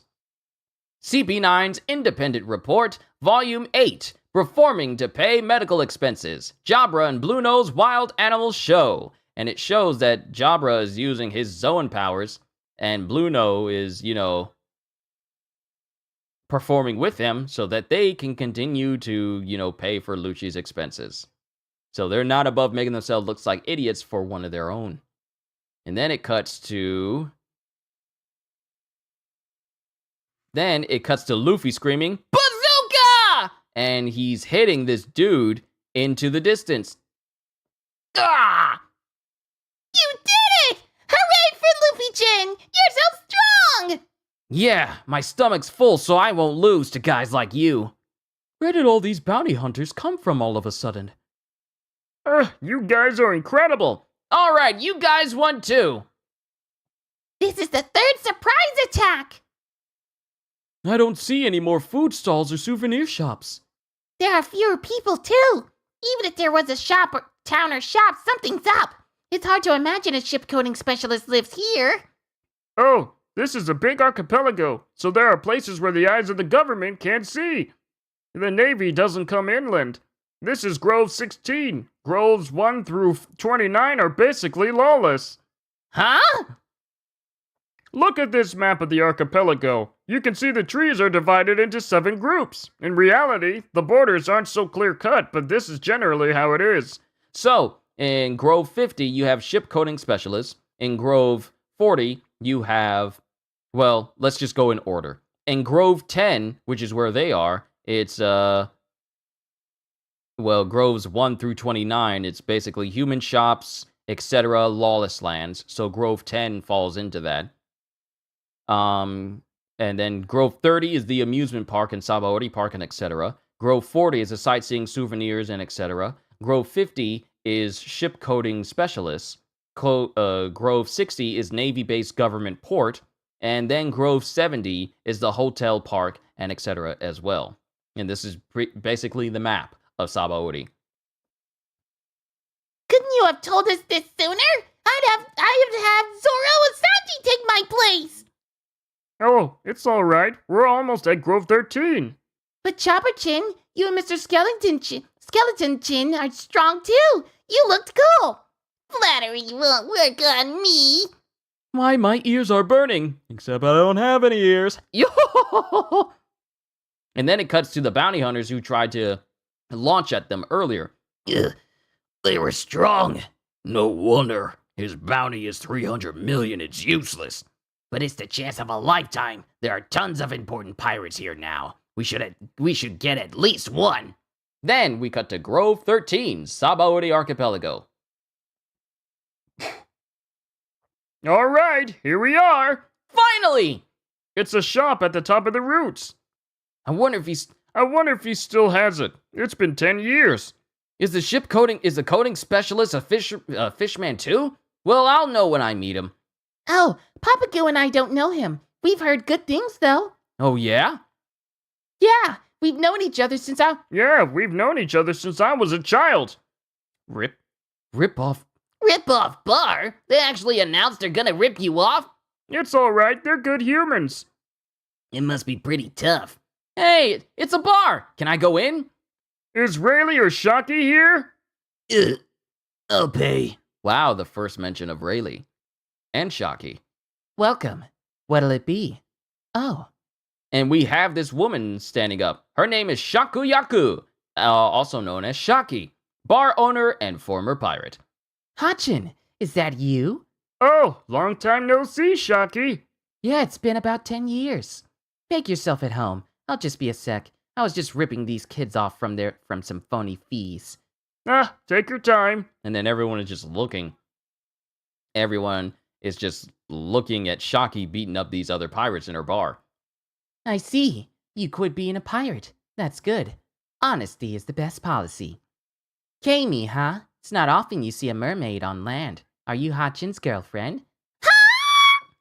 No! I'm not ready to be Hachin's wife. No one mentioned marriage, goes Papago. She works at my octopus fritter shop. Oh.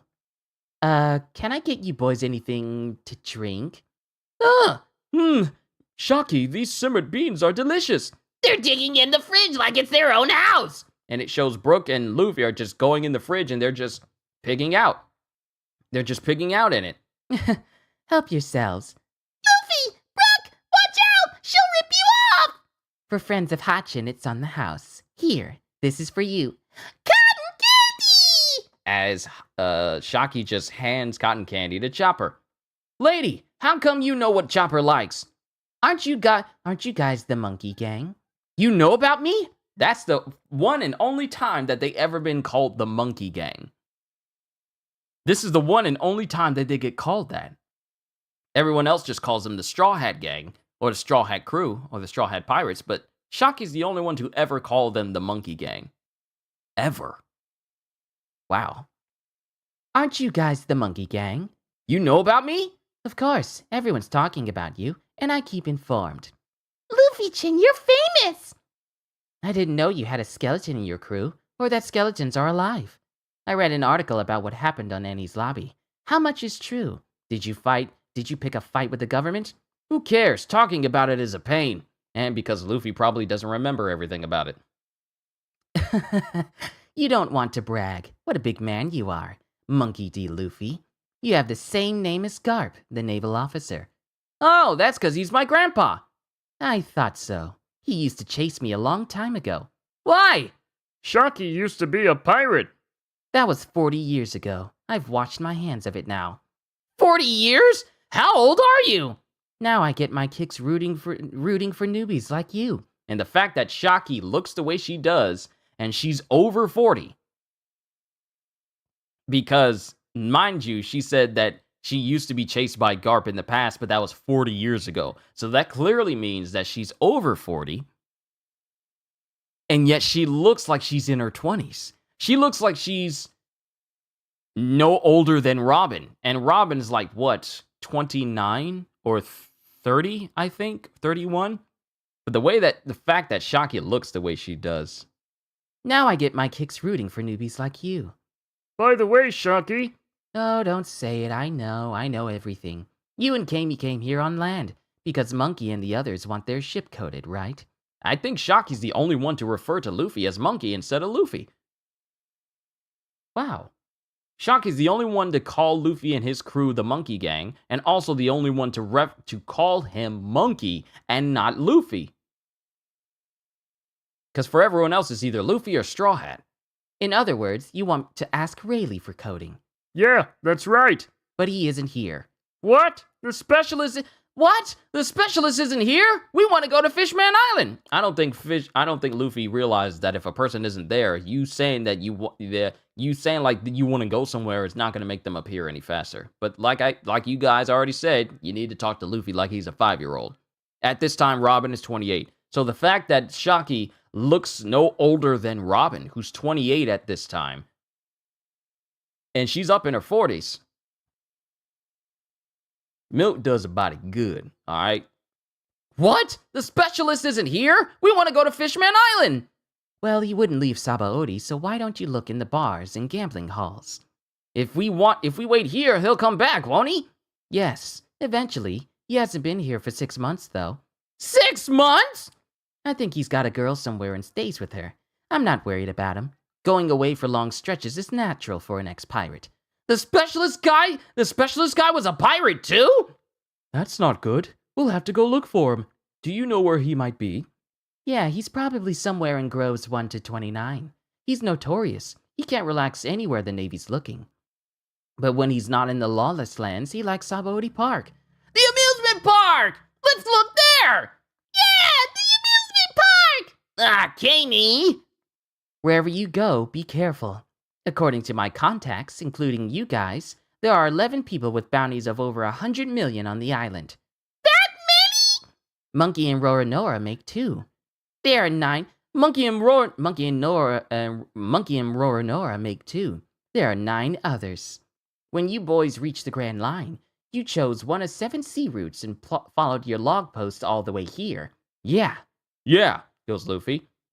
So these other pirates probably took the other 6 routes and faced dangers as great as the ones you went through.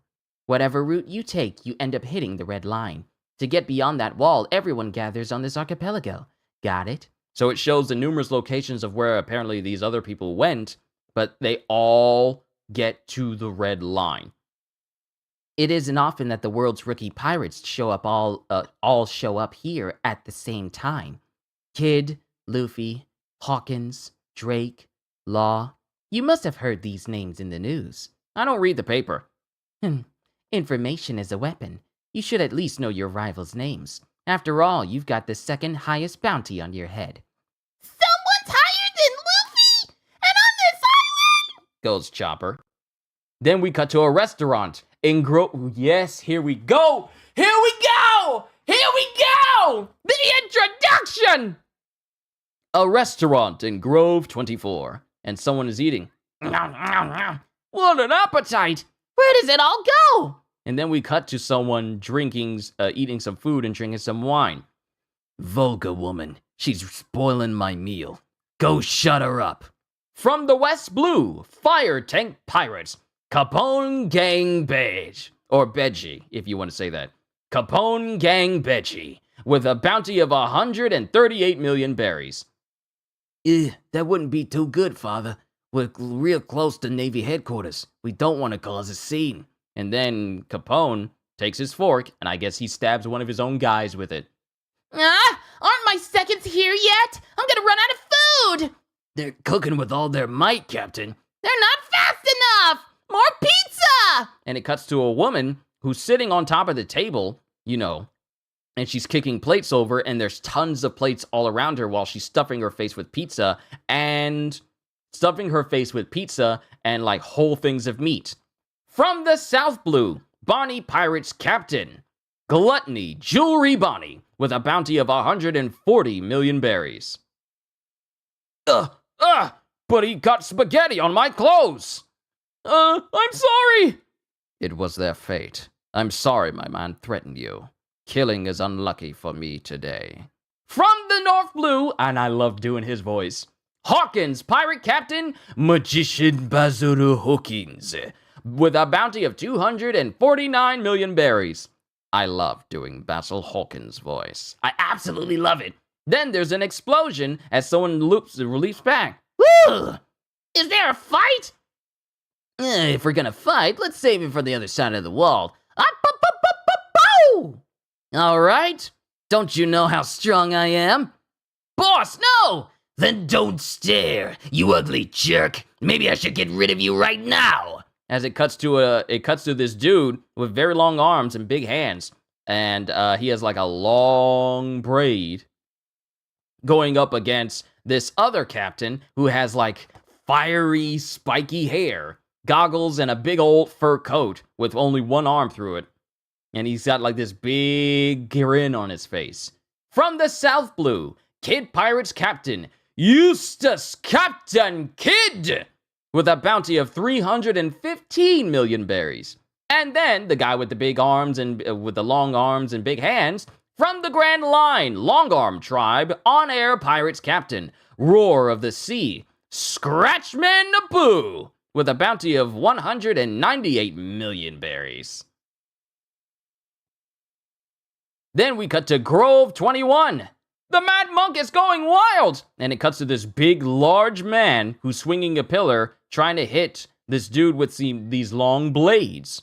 And then it cuts to this other dude that looks like a very fashionable captain jumping up in between them, stopping them from hitting each other. And he has like a four-sided axe mace? Axe mace? And a saber that blocks the both of them. Save your rampage for the new world. From the North Blue, Drake Pirates Captain, Red Flag Diaz Drake, with a bounty of 222 million berries. Drake, the fallen Navy officer. He just saved your life, masked man.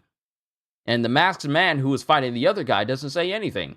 But the big, hefty dude with the big pillar is called, from Sky Island, Fallen Monk Pirates Captain, Mad Monk Uruj, with a bounty of 108 million berries. And opposite him is the masked man himself, from the South Blue, Kid Pirates Fighter, Murder Machine Killer with a bounty of 162 million berries. And we have Drake walking through with his crew, and then someone sitting on a box going, "Too bad. Things were just getting good. Drake, how many people have you killed?" And it cuts to this person sitting on a box. I love doing this person's voice. I haven't introduced him yet. I love doing this person's voice. And this person with a big furry hat on his head with tattoos all over him and spots on his pants is sitting there, and he goes, "Drake, how many people have you killed?" From the North Blue, Hearts Pirates Captain, Surgeon of Death, Trafalgar Law, with a bounty of 200 million berries. I love doing Law's voice, and he's just smiling, looking at Drake. Then we cut back to Shockey and crew. The fleets of pirate ships that set out from the Grand Line are now reduced to a countable number. The Grand Line is a giant tournament, a test of survival. The pirates who have made it here are truly a select few, an elite. Somewhere among this lot may be the one who will lead the next generation of pirates. If this many rookies pour in at once, the new world will be a sea of blood. The reason Captain Kidd's bounty is higher than yours is because his crew slaughters and pillages innocent people. That's why I'll be cheering for you guys. Well, for now, I'm just trying to have fun. But if the town is that dangerous, is the coding guy going to be okay? He's one of us, so he'll be fine. He's about 100 times stronger than you boys. Woo! Woo! Woo! The tease. And that's the end of chapter 498. Onwards to chapter 499. But before that, we got an SBS. Question. Hello, Oda-sensei. In volume 50, chapter 490, there was a circular rainbow. The other day, I saw one in our school courtyard. How does that happen? Please show me brilliantly. Signed, Old Cloth. Answer. That's amazing. You can't see circular rainbows on the Earth's surface except in the rarest of circumstances. But it's true. Circular rainbows really do exist. I drew one in that panel. Actually, all rainbows are basically circular. This may be a little hard to understand, but rainbows occur when sunlight reflects off water droplets, and the light is broken down. A rainbow won't appear unless the sunlight, water droplets, and the position of an observer appear as in the diagram on the left, and he drew a diagram for it. It seems the angle of the reflection of light off the water droplets has to be 42 degrees, so for people on land, the bottom half of the circle falls below the horizon. Thus, the circular rainbow seen from the sea in the manga is not a common occurrence. I thought it might be alright, however, since the Straw Hats were on the Grand Line. I learned about this phenomenon when a manga colleague of mine saw a circular rainbow from inside an airplane. Theoretically, you can see them if you are in the air, but you can see them above a school courtyard too? And what is this, a science textbook? This is a broadcast of the stupid manga One Piece. Don't change the channel! Chapter 499, Sabaody Park. CP9's Independent Report Volume 9. Performing to pay medical expenses. The Giraffe Slide. As Fukudo is directing kids to have fun, sliding down the neck of Kaku while he's in his full giraffe form. And also kids are climbing on top of Fukudo so they can get on top of Kaku's neck. They're messing with his zipper too, just so they can mess with him. Well, take care, as Shockey bids them goodbye.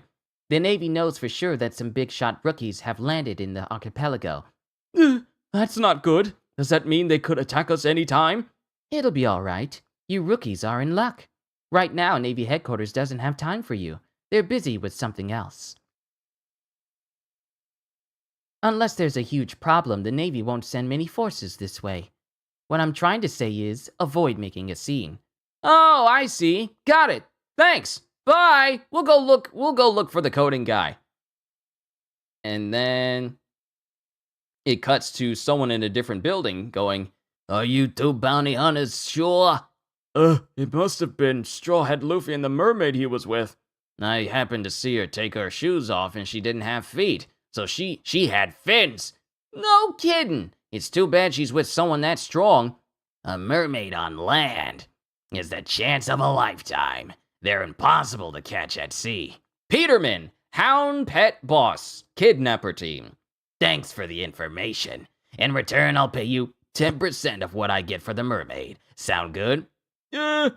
How about 20%? No, 10 is fine, just fine. Sabaody Park! We're here! Are you even going to look for the specialist? As Papagu pops Luffy in the back of the head. But the lady said he likes to come here. If he isn't in the lawless lands. Yay! A Ferris wheel! It's the first one I've seen up close! Goes Kami. Groves 32 through 34, Sabaody Archipelago. Sabaody Amusement Park. And it's just a massive amusement park. All right, come on, guys. Let's have fun. Yay! So you don't intend to look for him? Yippee! Kami, I won't let you go in there. I won't! And then it cuts to them all just enjoying themselves. Well, it cuts to them enjoying themselves on the rides. Oh, it's slower than it's slower than I expected. Yo! As they go on a roller coaster. The view's quite. As they go down, and Brooke is just screaming his head off going down on the roller coaster. And then it cuts to them riding on merry-go-rounds. Yo! Ah, this is more like it. I do like these quiet rides. The view's quite. And then it cuts to Brooke dropping on this dead drop Ferris ride. Do you know there's a video out there of someone going up on a like a dead drop, like a sudden drop roller coaster ride, and it broke on the way down. So when the people came down, they came down and crashed. I saw a person fly off the chair like last week, and I was thinking, you know what? There's a reason why I never went on those amusement rides before, and I probably never will because of that one video. It has now traumatized me from ever getting on sudden drop roller coaster amusement rides for the next 45 years. And when 45 hits, I'm probably going to be like 76, so I am definitely not going to be able to go on any rides at that time. But then it cuts to Brooke and everyone else enjoying themselves on like spinning teacups. Speaking of spinning teacups, I messed around with Kingdom Hearts the other day, so it immediately reminded me of that. But they spun around too fast, broke the ride, and both everyone is like sick from spinning in these rides too quickly. And the ride engineer is just upset that they broke it, basically. And then they get on a Ferris wheel. Wow! We're so high! Are you crying cause you're happy? It's been my dream since I was little. I've never been this high before. I'll never forget this. Thank you! Huh? Hachin and Papagu let me come because you and the others are so strong. Ferris wheels are so great. Ferris wheels are so great! And then it cuts to like the rides that rises hundreds of feet in the air. And yeah, the ride I'm talking about is like one that goes all the way up and then you just suddenly drop down. Yeah, there was one in India that went all the way up and it dropped down, but it didn't slow. So yeah. And I think I've been on a Ferris wheel, but it's been a long time. Ferris wheels are so great! Whoa, my childhood dreams are coming back. Both mermaids and fishmen long for this place when they're little. We're so high! Goes Papagu. We're so high! We're so high! Let's go on that one next! The gondola! And then it cuts to Kami enjoying herself with Luffy and everyone else. And then Luffy wants to go inside of a horror show house, but Brooke and Chopper are scared. Then, as this is happening, someone is standing behind them watching them from a distance. And it's a dude with a weird face. Then we cut to Grove 24. Brother Uruj, look! Is that a celestial dragon? Is that a celestial dragon? Parading like that through the lawless lands is cause for trouble. We'll just have to kneel and let them pass. Sharia and father left me behind. I wonder where they went. Saint Charlos, celestial dragon. As he's basically riding on the back of one of his slaves, apparently, who's chained up. And this person, he's riding on the back of this full-grown man.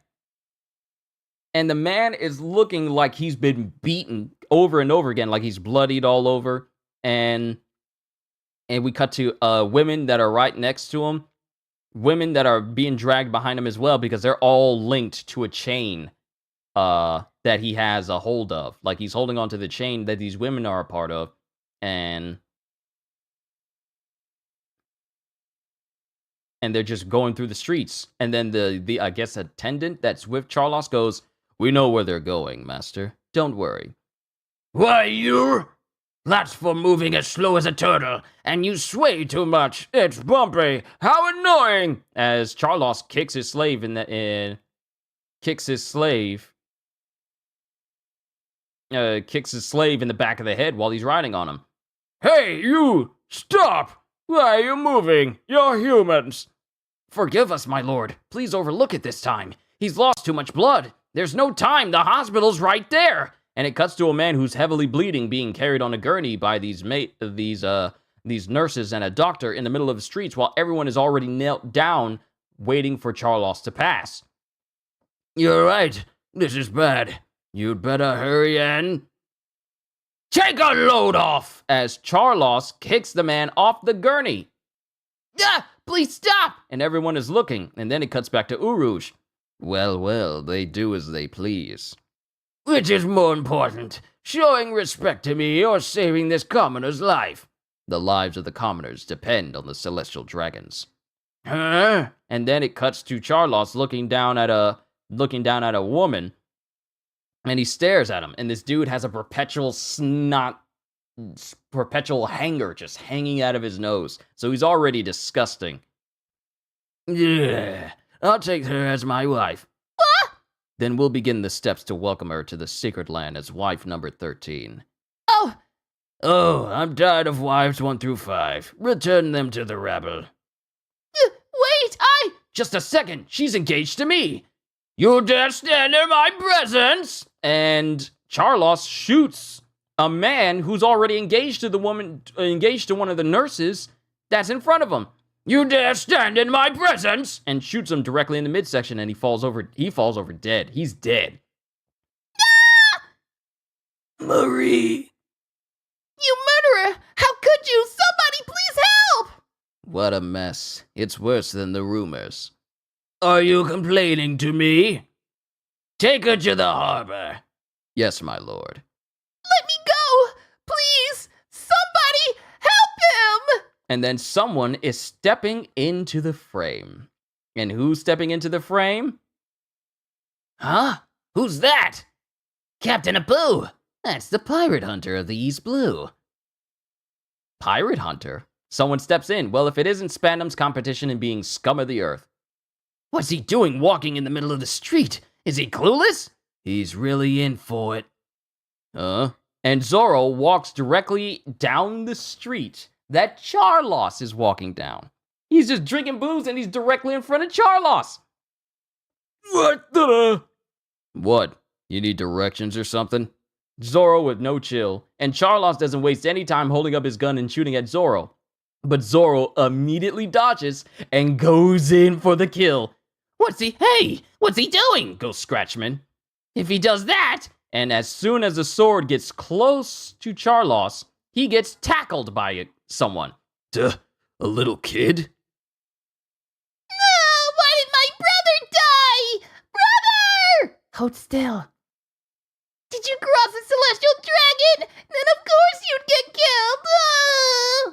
killed! Did I hit him? For a moment I thought he dodged it. Was it just my imagination? And it shows Zoro laying on the ground, but he has blood on him. Well, if he's dead, it's all right. And then Charlos walks off with his, entourage. Why'd you interfere? Don't talk to me about interfering, moron! Just what were you thinking? You want to bring an admiral down on us? And it turns out that this was apparently Jewelry Bonnie. I thought we pirates had an unspoken agreement. Don't cause us any trouble! Tomato juice? You, huh? You're not a little kid. Is your head okay? I'm not hurt. Idiot, I mean what's in it. You're stupid.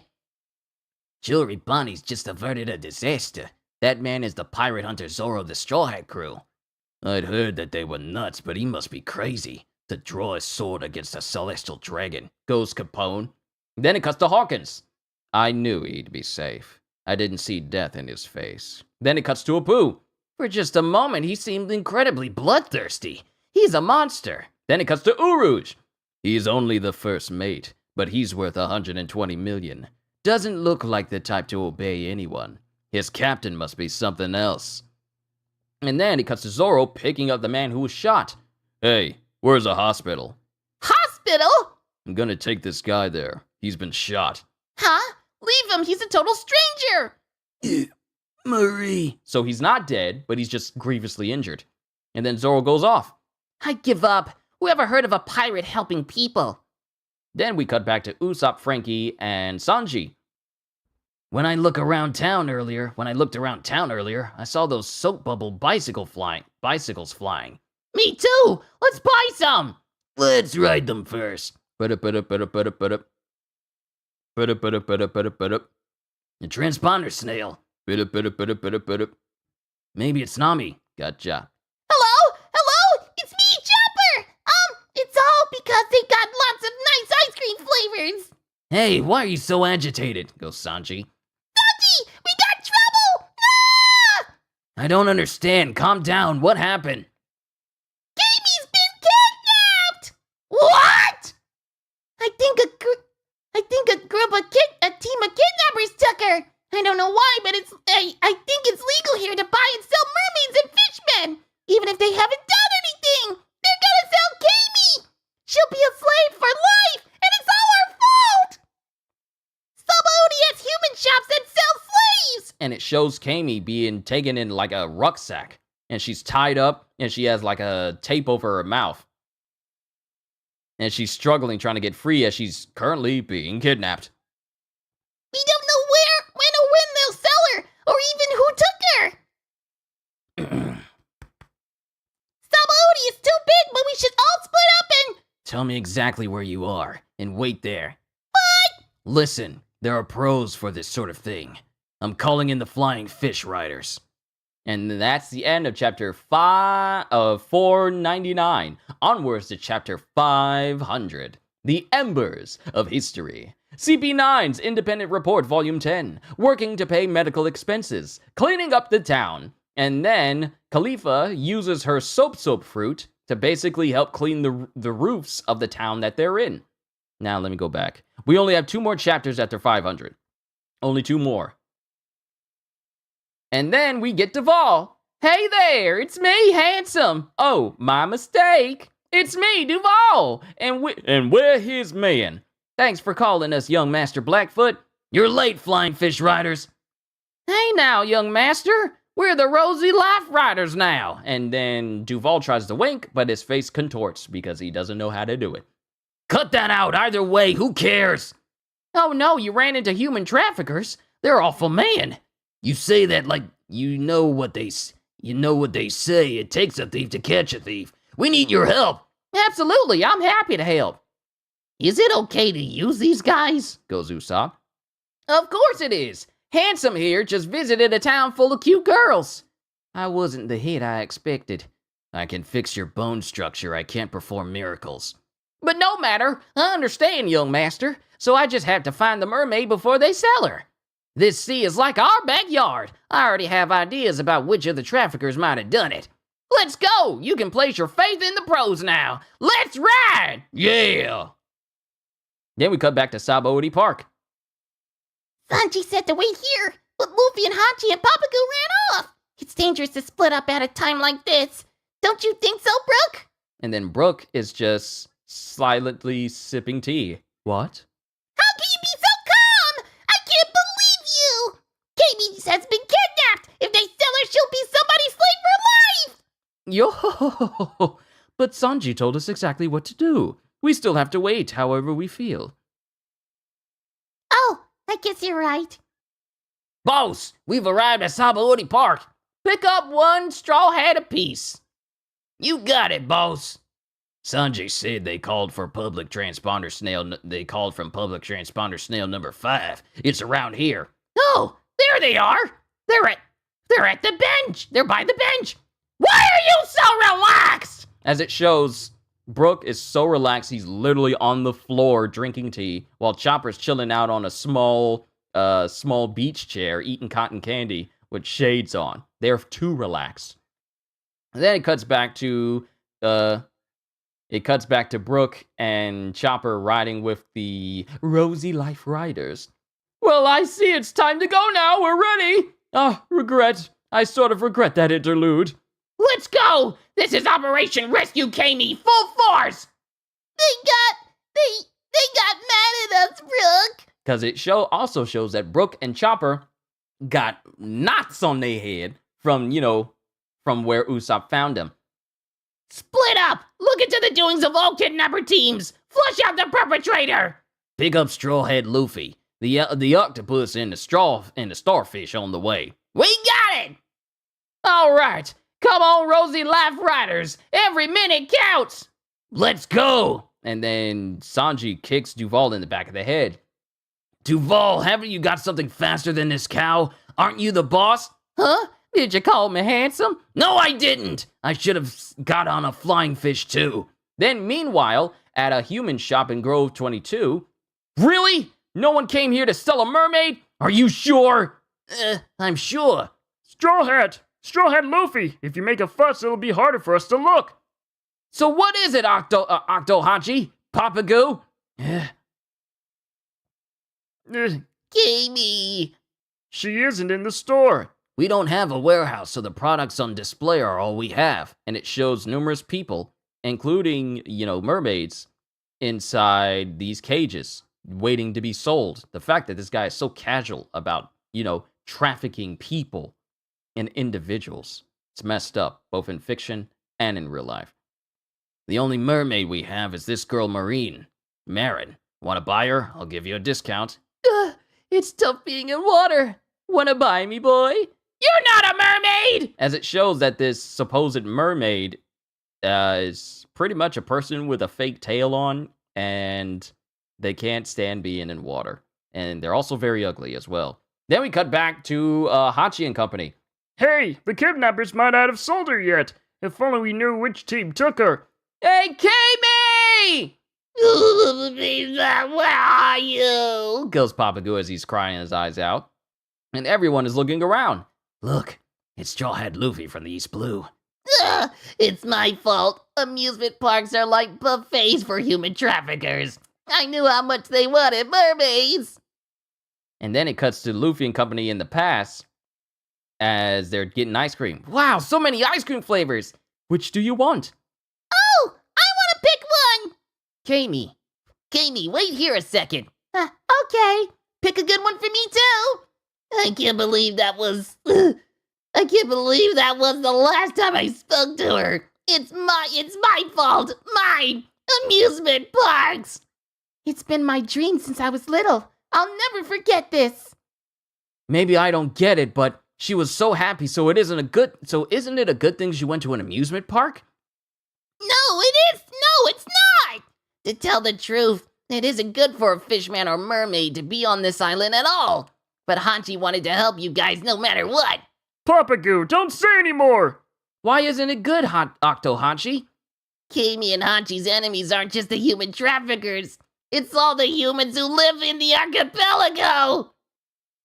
Shopping mall, Grove 30. While Nami and Robin apparently have a whole bunch of shopping bags. 200 years ago? 200 years ago? Yes, 200 years ago, the world was a different place. Back then, fishmen and mermaid tribes were classified as fish and persecuted by humans all over the world. Everyone looked down on them. But the fishmen are powerful. Nothing can beat the strength that comes in numbers. Until the world government declared friendly relations with Fishman Island 200 years ago, slavery and human trafficking were an accepted part of society.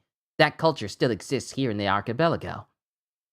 Ah, the society of treating people differently just because of where they come from or how they look. It's unfortunate that mentality still exists. That may explain why fishmen and mermaids are still persecuted here.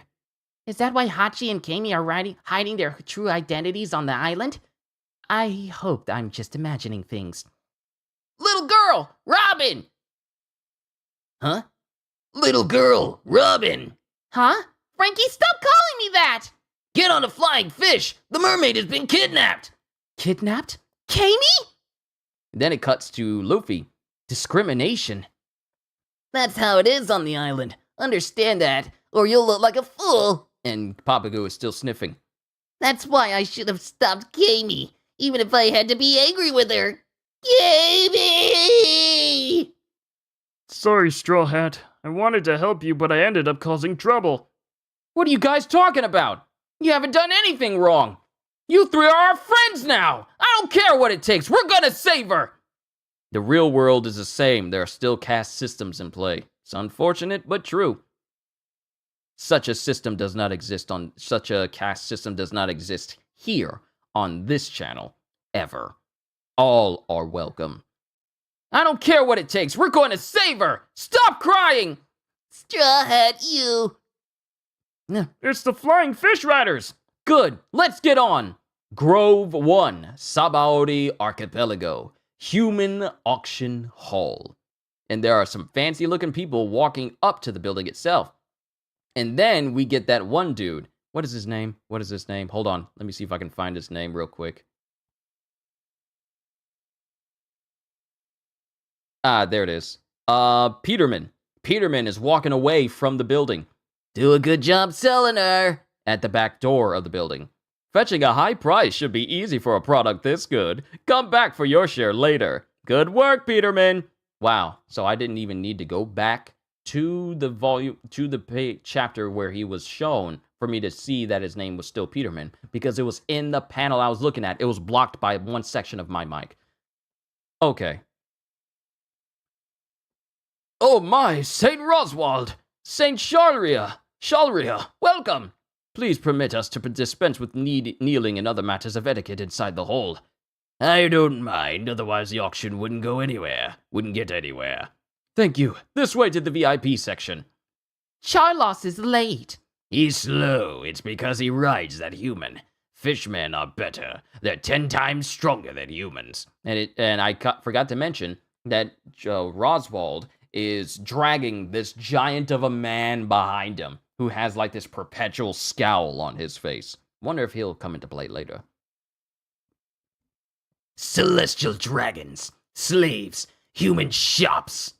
And then it cuts to someone saying this as the celestial dragons make their way inside of the building. Good. That's Captain Kidd from the South Blue. Compared to the mighty in their simple, pure hearts, the world's villains are much more humane.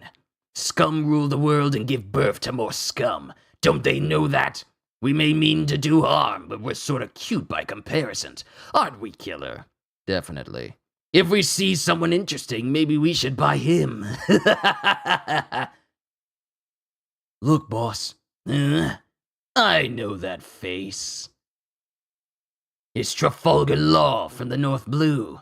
It's Trafalgar Law from the North Blue. He's got 200 million on his head. I've heard lots of bad stories about him. And he's got bad manners. As Kidd stares at Law, and Law looks at him and flips him off. Mind you, Law does not do this in the anime because of censorship. But in the manga, Law basically just flips him off. Auctioneer's waiting room. Disco, we've got a great one today. Isn't today's main attraction a giant? I know, just leave it to me. I'll make sure to get a good price. Is the shill ready? It's a mermaid, a young one. We can expect some ferocious bidding. Really? Let me go! That hurts! Hachin's going to come and beat you up! Oh, we should get a lot for this one. How rare. As Disco grabs Kami by the face. So lively and such firm skin. Who's the seller? The Hound Pets. Peterman does good work, but the Flying Fish Riders aren't exhibiting this time. And then Kami just sticks her tongue out at Disco, and Disco doesn't hesitate in slapping her in the face. Why, you dirty fish! Stop, Disco, that's a valuable product! If you damage it, the price will drop! As Disco is really preparing to try and stomp on Kami. If you're going to kick, try the stomach or someplace hidden! Really? Really? And then it cuts to Kami, who's slightly bleeding from the nose after being slapped. Hachin is going to beat you up! It's still talking back. And then all of a sudden, doesn't refer to her as she, but an it. This upsets me. It's still talking back. And then all of a sudden, Disco gets knocked out. And he falls backwards. He gets hit by something and he goes like, Gah! And then he just falls back. Huh? Disco! Hey, what happened, Disco? Get a doctor! And then we see this big giant inside. We see this big giant inside of a cage, inside of a cell. And then he goes, Hey, old man, don't play dumb. That was you, wasn't it? That hockey. Who are you? An old man who coats ships and likes young ladies. Silvers! Rayleigh, the Pirate King's right arm. Former Roger Pirate's first mate. This, ladies and gentlemen, is the Rayleigh that's been referred to all this time. The former first mate of the Roger Pirates. What an introduction. And that's the end of chapter 500. We got an SBS and we can move on to chapter 501. Question. Orachi, is your uncle a taxi driver? When I went to Kyoto, this man gave me a One Piece poster and a copy of the cover of Volume 6. I've been wondering about him so much I can't study for my entrance exams. Signed, Jana. Answer.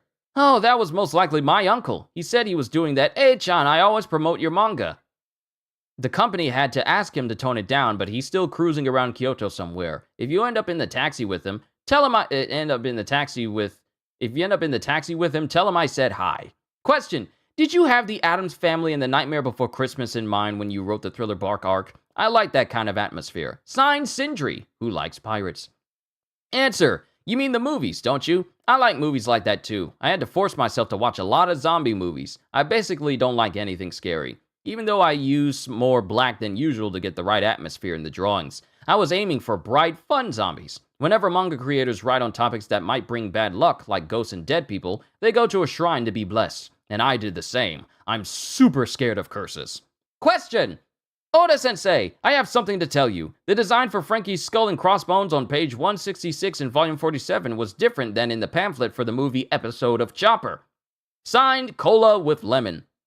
Answer. You noticed? I noticed after the fact. Before I drew the manga, someone from Toei Animation had submitted a design for Frankie's symbol for my approval. I completely forgot that I had okayed it and ended up making another version. Well, they're both Frankie's symbols. It's alright if he has to.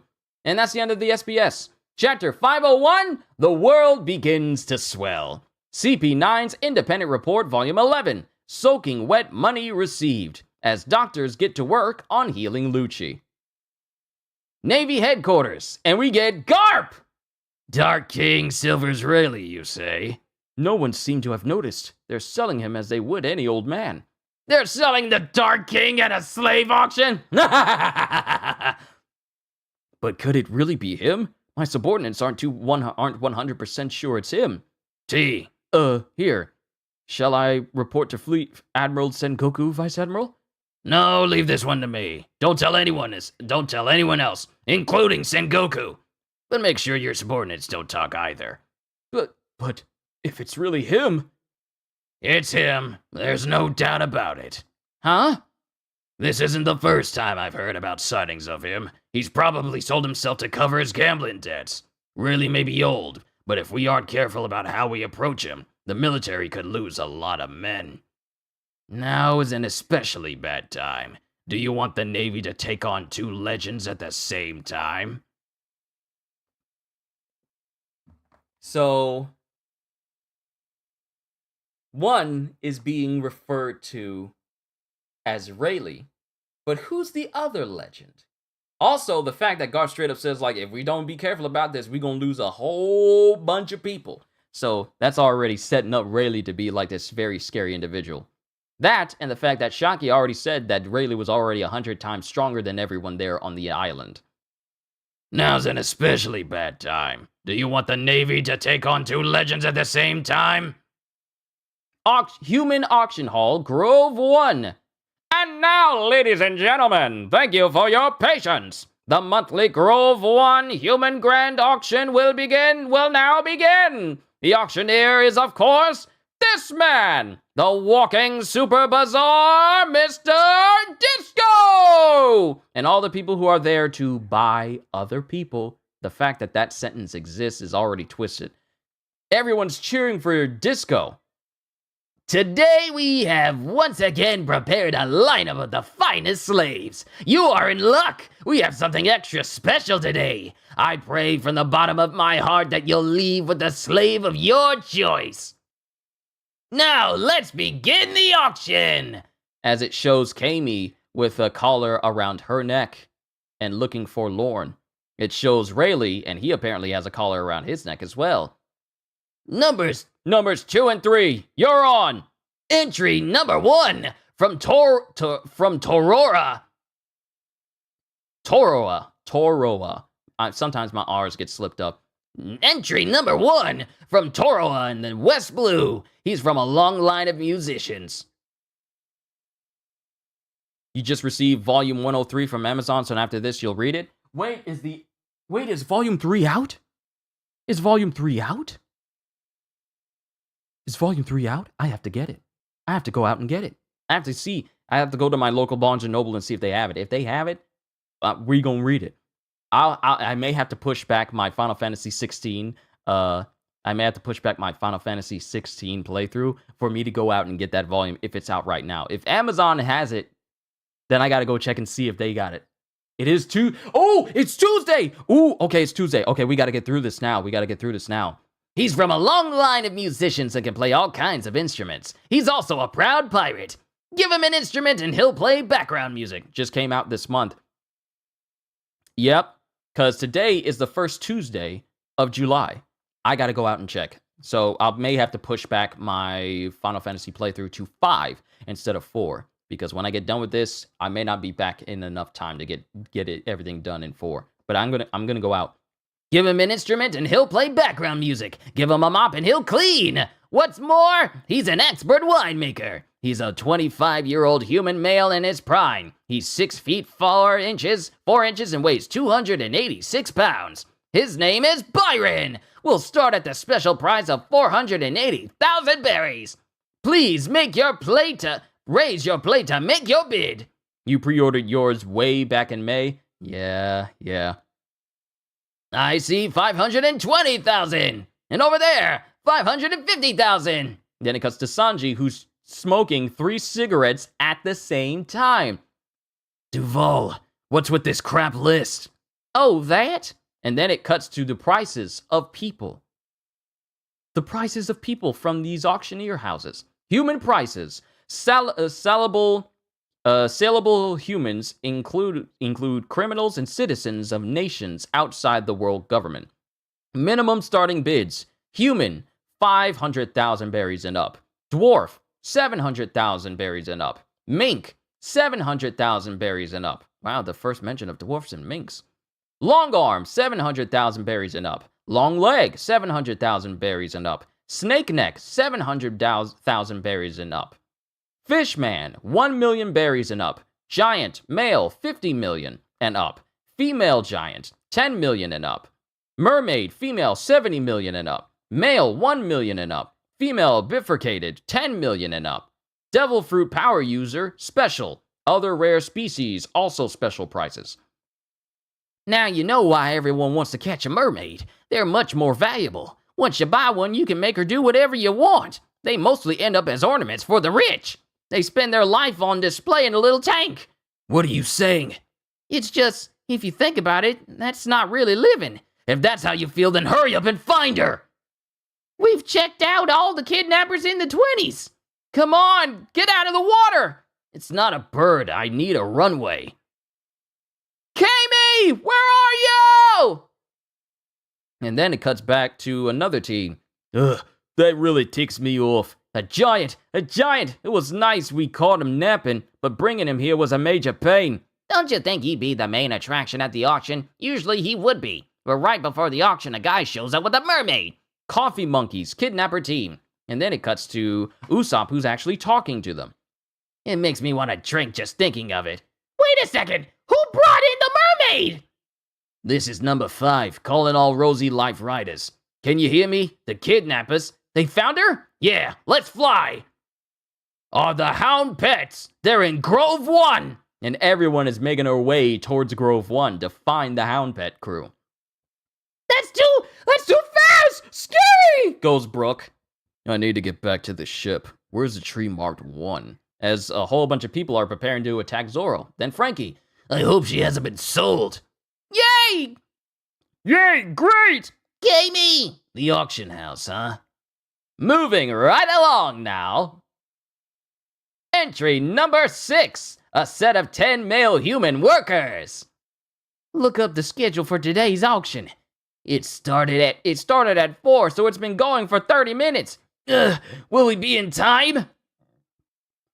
It's all right for now. A mermaid is sure to be the star attraction, so they'll only auction her in the second half. We'll make it. Just take the shortest route there. We're slower than the flying fishes. Like I said, calm down, young Master Blackfoot. I'm the team boss. Did I change course after I heard where the mermaid is? No.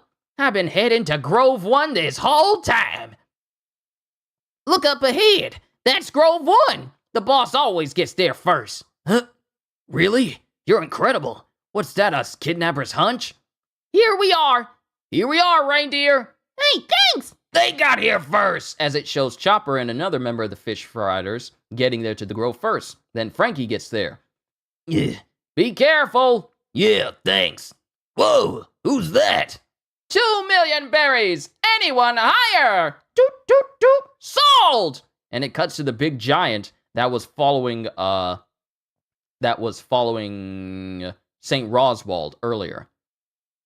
What do you mean you won't give her back? What do you mean you won't give her back? You have no right to sell Kami. The one who has no right is you. Keep this up and we'll use legal means. We'll sue you for obstructing business. That's them. No one's obstructing business. You call this a business? It's slavery. Huh. A lawless pirate has no right to preach morals. Selling people is taboo the world over. How much do you pay the government to do this? That's very nice to say, but yeah, even when the government or the military talks to us, they don't seem to hear the words human trafficking, and they don't know that this trade exists either.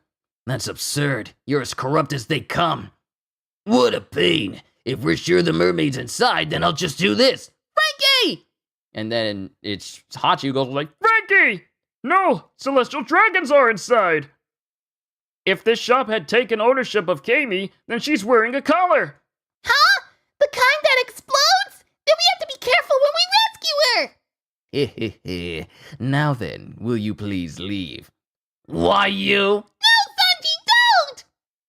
Hey, little girl, where are you going? as Nami walks away.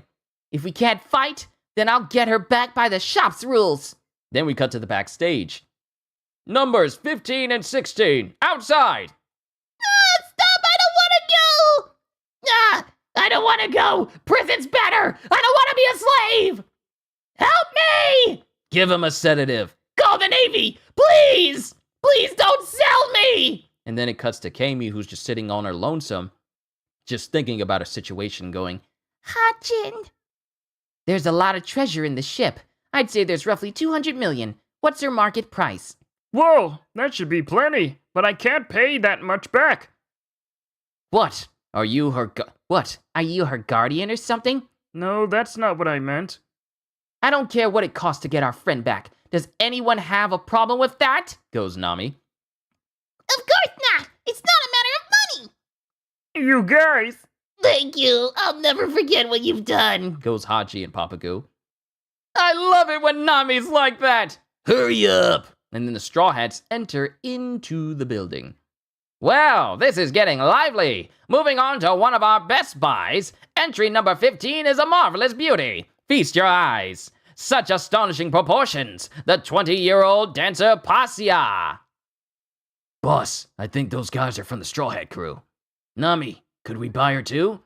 Too bad their captain isn't here. I wanted to see how crazy he is. Kid says as Luffy starts sailing in faster and faster. Hurry! Hurry! No, this is Grove 2. Must be the next one. Then it cuts to Brook, who's sailing in fast. It cuts to Robin and Usopp, who sail in fast. I wonder if everyone's already there.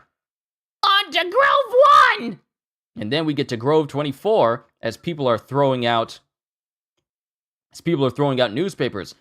Extra, extra, read all about it. And then we get Apu going, are they crazy? The world government. No way, if they do that. And then Bonnie is surprised to see it. Huh? Urush, Beji, Capone, even Hawkins. Captain, this smells trouble. So that's it. What is it, Captain Drake? I understand now. There seem to be too few Navy men on an island, this close to Navy headquarters. What happened? The commander of Whitebeard's 2nd Division, Firefist Ace, is to be publicly executed. Huh? What? But if they do that, Whitebeard will take action! That's right. It'll mean war. And there you have it. That's the reason why the Navy presence isn't so present on the Sabaody. It's because they intend to execute Ace, which will definitely draw in the attention of Whitebeard. There we go. We got one more SBS, and then we got one more chapter, and then we're done. Question! Hello, Oda-sensei. For more than 10 years, you've kept me on the edge of my seat, biting my fingernails. Nasty. And now I got a question for you. In chapter 501, the world begins to swell. At the bottom of the price list, where it lists mermaids, it says bifurcated. Does that mean a mermaid who dates 2 different guys at the same time? No, that's called cheating. I'm so worried about it, I can't get a girlfriend. Sign Quinta. Answer. Yes, that's right. A 2-timing mermaid who plays around with 2 different men sells for a lower price. Or it seems. Or so it seems. That's the way it goes. Not! In volume 44, chapter 424, Kokoro explains it, saying, at 30, the prime of a mermaid's life, her tail fin splits in 2 so she can live on land. That's all there is to it. Young mermaids like Kami sell for a higher price. Maybe I should devote some space in the manga to explaining the biology of mermaids in greater detail. And Whitebeard is the other legend Garp was referring to. Yep, I didn't want to say anything until exactly this moment. 2 legends at the same time. One is referencing to Rayleigh, so they don't have enough men to deal with Rayleigh. And also, all the Navy personnel are apparently gearing up for a supposed eventual confrontation, a potential confrontation with Whitebeard, due to them wanting to execute Ace publicly. So those are the 2 legends that Garp was speaking about in the previous chapter. Question. Sometimes Kuma has trouble saying he's a pawpaw man who ate the pawpaw fruit. He does, doesn't he? Signed, Tomo-san. In Japanese, pawpaw is niku niku. In other words, a real tongue-gyu. Look at me, I'm already tongue-tying myself. In other words, a real tongue twister, signed the editor. Answer. No, he doesn't. He's one of the 7 warlords of the sea. Right, Kuma? All right, let's have the man himself say it 3 times fast. Take it away! Paw. The question corner is now over. See you next volume. Popa. Forget it! Chapter 502 and the final chapter of this volume, The Incident of the Celestial Dragons. CP9's Independent Report, Volume 12. Shopping and a short break. And it cuts to Kumadori and Khalifa in some very casual clothes, just shopping, while Hattori is, eating some food from Kumadori's hand. This is extraordinary! The beautiful dancer Paisia started at 800,000 berries and sold for a whopping 7,200,000! Whew. We finally made it. The auction's almost over. What could be next? That's for being so slow. You annoy me. As Charlos enters the building and beats on his slave ride. Hey, sell this one for me. I don't need it anymore. Right away. I want a mermaid. I wonder if they're selling any this time. As Charlos is just digging in his nose. Mermaids are hard to catch, so they may not have any. Entry number 16. A celestial dragon. St. Charlos! Hurry up and show me to my seat. The captain of a pirate ship! Another world noble. If we cross them, they'll send a Navy admiral. And then Kid and his crew silently watch as Charlos enters. And then Shalria. My mouth is so attuned to saying Charlia instead of Shalria. Shalria goes, You finally made it, Charlos. His name is Lakuba. This pirate captain was a notorious clever trickster. His bounty is 17 million. How's he digging in his nose through his helmet? Look, I was gonna think of it myself, but I honestly could not.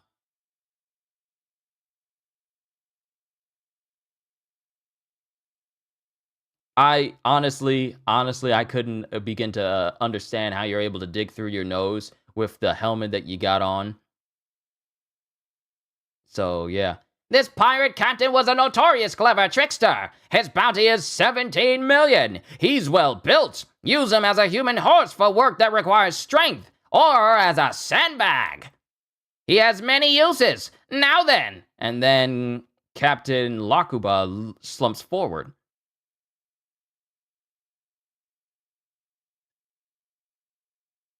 He slumps forward, and then a woman screams, "Ah! What's wrong with him?" And blood starts dripping from his face. Did he kill himself? I think he killed himself. I think he did something to himself. He's bleeding from the mouth. Why, you? I can't believe it. Whoa! He fell down! Lower the curtain for a moment. What just happened? He bit his tongue. Becoming someone's pet would be a horrible fate, so he chose to die right there. Considering the circumstances, that may have been smart. When are they bringing out the mermaid? Kami must be scared. Be patient. We're going to buy her. Good thing we have the treasure from Thriller Bark. Ugh, it's no use. As it cuts back to the stage, where Lakuba is just still bleeding from the mouth. Yeah, he bit his tongue. He bit his tongue. He would rather die than be a slave, so he bit his tongue to kill himself. Ah, he's cutting into our profits. We can't sell him like this. Hey, get the mermaid ready. She's ready. She's next. As Kami looks in horror at this person who decided to kill themselves rather than be sold off. So anyway, number 16. The pirate Lakuba was so nervous he got a nosebleed. He passed out, so we'll auction him again at a later date. Lies. But ladies and gentlemen, the product I will now introduce will make you forget this trouble in an instant. It's our greatest star attraction. Behold this silhouette. I bet many of you have sought one of these. I won't say any more. See for yourselves. No way! You know what I'll do? I'll probably just order. I'll just order the volume. No, you know what? I'm gonna go there in person. If they don't have the volume 103 of One Piece at Barnes & Noble, I will order it and then come back. But I want to go there to get it in person. I was going to say about just ordering it and then just continuing on, but I want to physically go there and check for myself. And also see if there's any other manga that I'm missing out as well. I won't say any more. See for yourselves. No way! From Fishman Island comes Kami the mermaid. It's real! A young mermaid! Wow! And everyone's clapping because Kami's inside of this, basically a fishbowl, chained in there. Kami! It's Kami! Kami! Huh. We're taking her back. We have 200 million berries. Oh, it's Hachin and the others. They came to rescue me. All right. The mermaid! They're selling a mermaid! Goes Charlos as he screams, I bid 500 million! 500 million berries! and this causes everyone to go dead silent. So clearly, we have gone beyond the limits of how much money the Straw Hat Crew has in order to get their hands on Kami. And everyone's silent, especially Nami, because she thought that her 200 million was enough. Huh? Darn, can't compete with that. What the? We didn't have nearly enough. Charlos, you're wasting money again. Your aquarium has piranhas in it. They can play tag. Aren't mermaids the world's fastest swimmers, father? This man literally says, he's going to put Kami in a fish tank that's full of piranhas and just let her run for her life from these piranhas. Just calling it tag. Oh, someone needs to do something about this person. Help! Hachin, get me out of here! I can't hear the voices outside. The hall has fallen silent. Do I hear more than 500 million? If not, the bidding will stop. Hey, can we do anything? There's gotta be a way. Hey, Sanji! We can't let this happen. They can't buy her and take her away. This is bad. I never imagined this. I thought money would solve things and held back, but things got worse. Now I have to use force so she can escape into the sea. Don't be silly. What about a collar? She'll blow up. Then I'll have to get the key to it somehow. Time's up! Today's star attraction, the mermaid Kami, goes to the world noble St. Charlos for 500 million berries. Yeah. That's how the world works. What a farce. Let's go, goes Kid as he walks away. And then someone goes screaming towards the building as he goes, huh? Ah! What the? And it's Luffy as he crashes directly into the auction hall. What the? What a fuss, goes Saint Roswald. Luffy, Couldn't you land a little better? no, it's a flying fish. You said dive in. You guys told me to get on. I was heading back to the Sunny. What's the big hurry? Where are we? Zoro, too! Huh? You guys? It's Straw Hat Luffy, goes Kid. Who are these guys? Where did they come from? Hey, Kami! Luffy-chin! Kami, I was looking for you. I'm so glad I found you. No, stop, Strawhead Luffy. What are you doing? He's a pirate.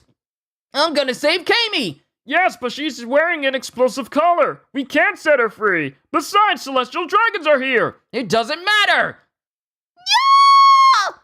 Huh? Oh. A fishman! How disgusting! As it shows Hachi, who, despite him hiding his arms underneath a big jacket, winds up showing them to try and stop Luffy, and everyone sees him. A fishman! How disgusting! What? A fishman? Oops. I'll save you, Kami. Catch the Straw Hat. Kami isn't something you can sell. Why is a fishman on land? Yuck! Why is he that color? Why does he have so many arms? So many races in one building. I'm scared! I'm scared of their existence! Don't come any closer! Go back to the sea, monster. Get away! Yeah. And someone is throwing stuff at Hachi. What's going on? Hachi, run! Now you're in danger! Goes Papa Goo to Hachi. I'm fine, but Kami. It's just like Robin said. On this island, fishmen and mermaids are persecuted. Huh? Hachi too? And Kami?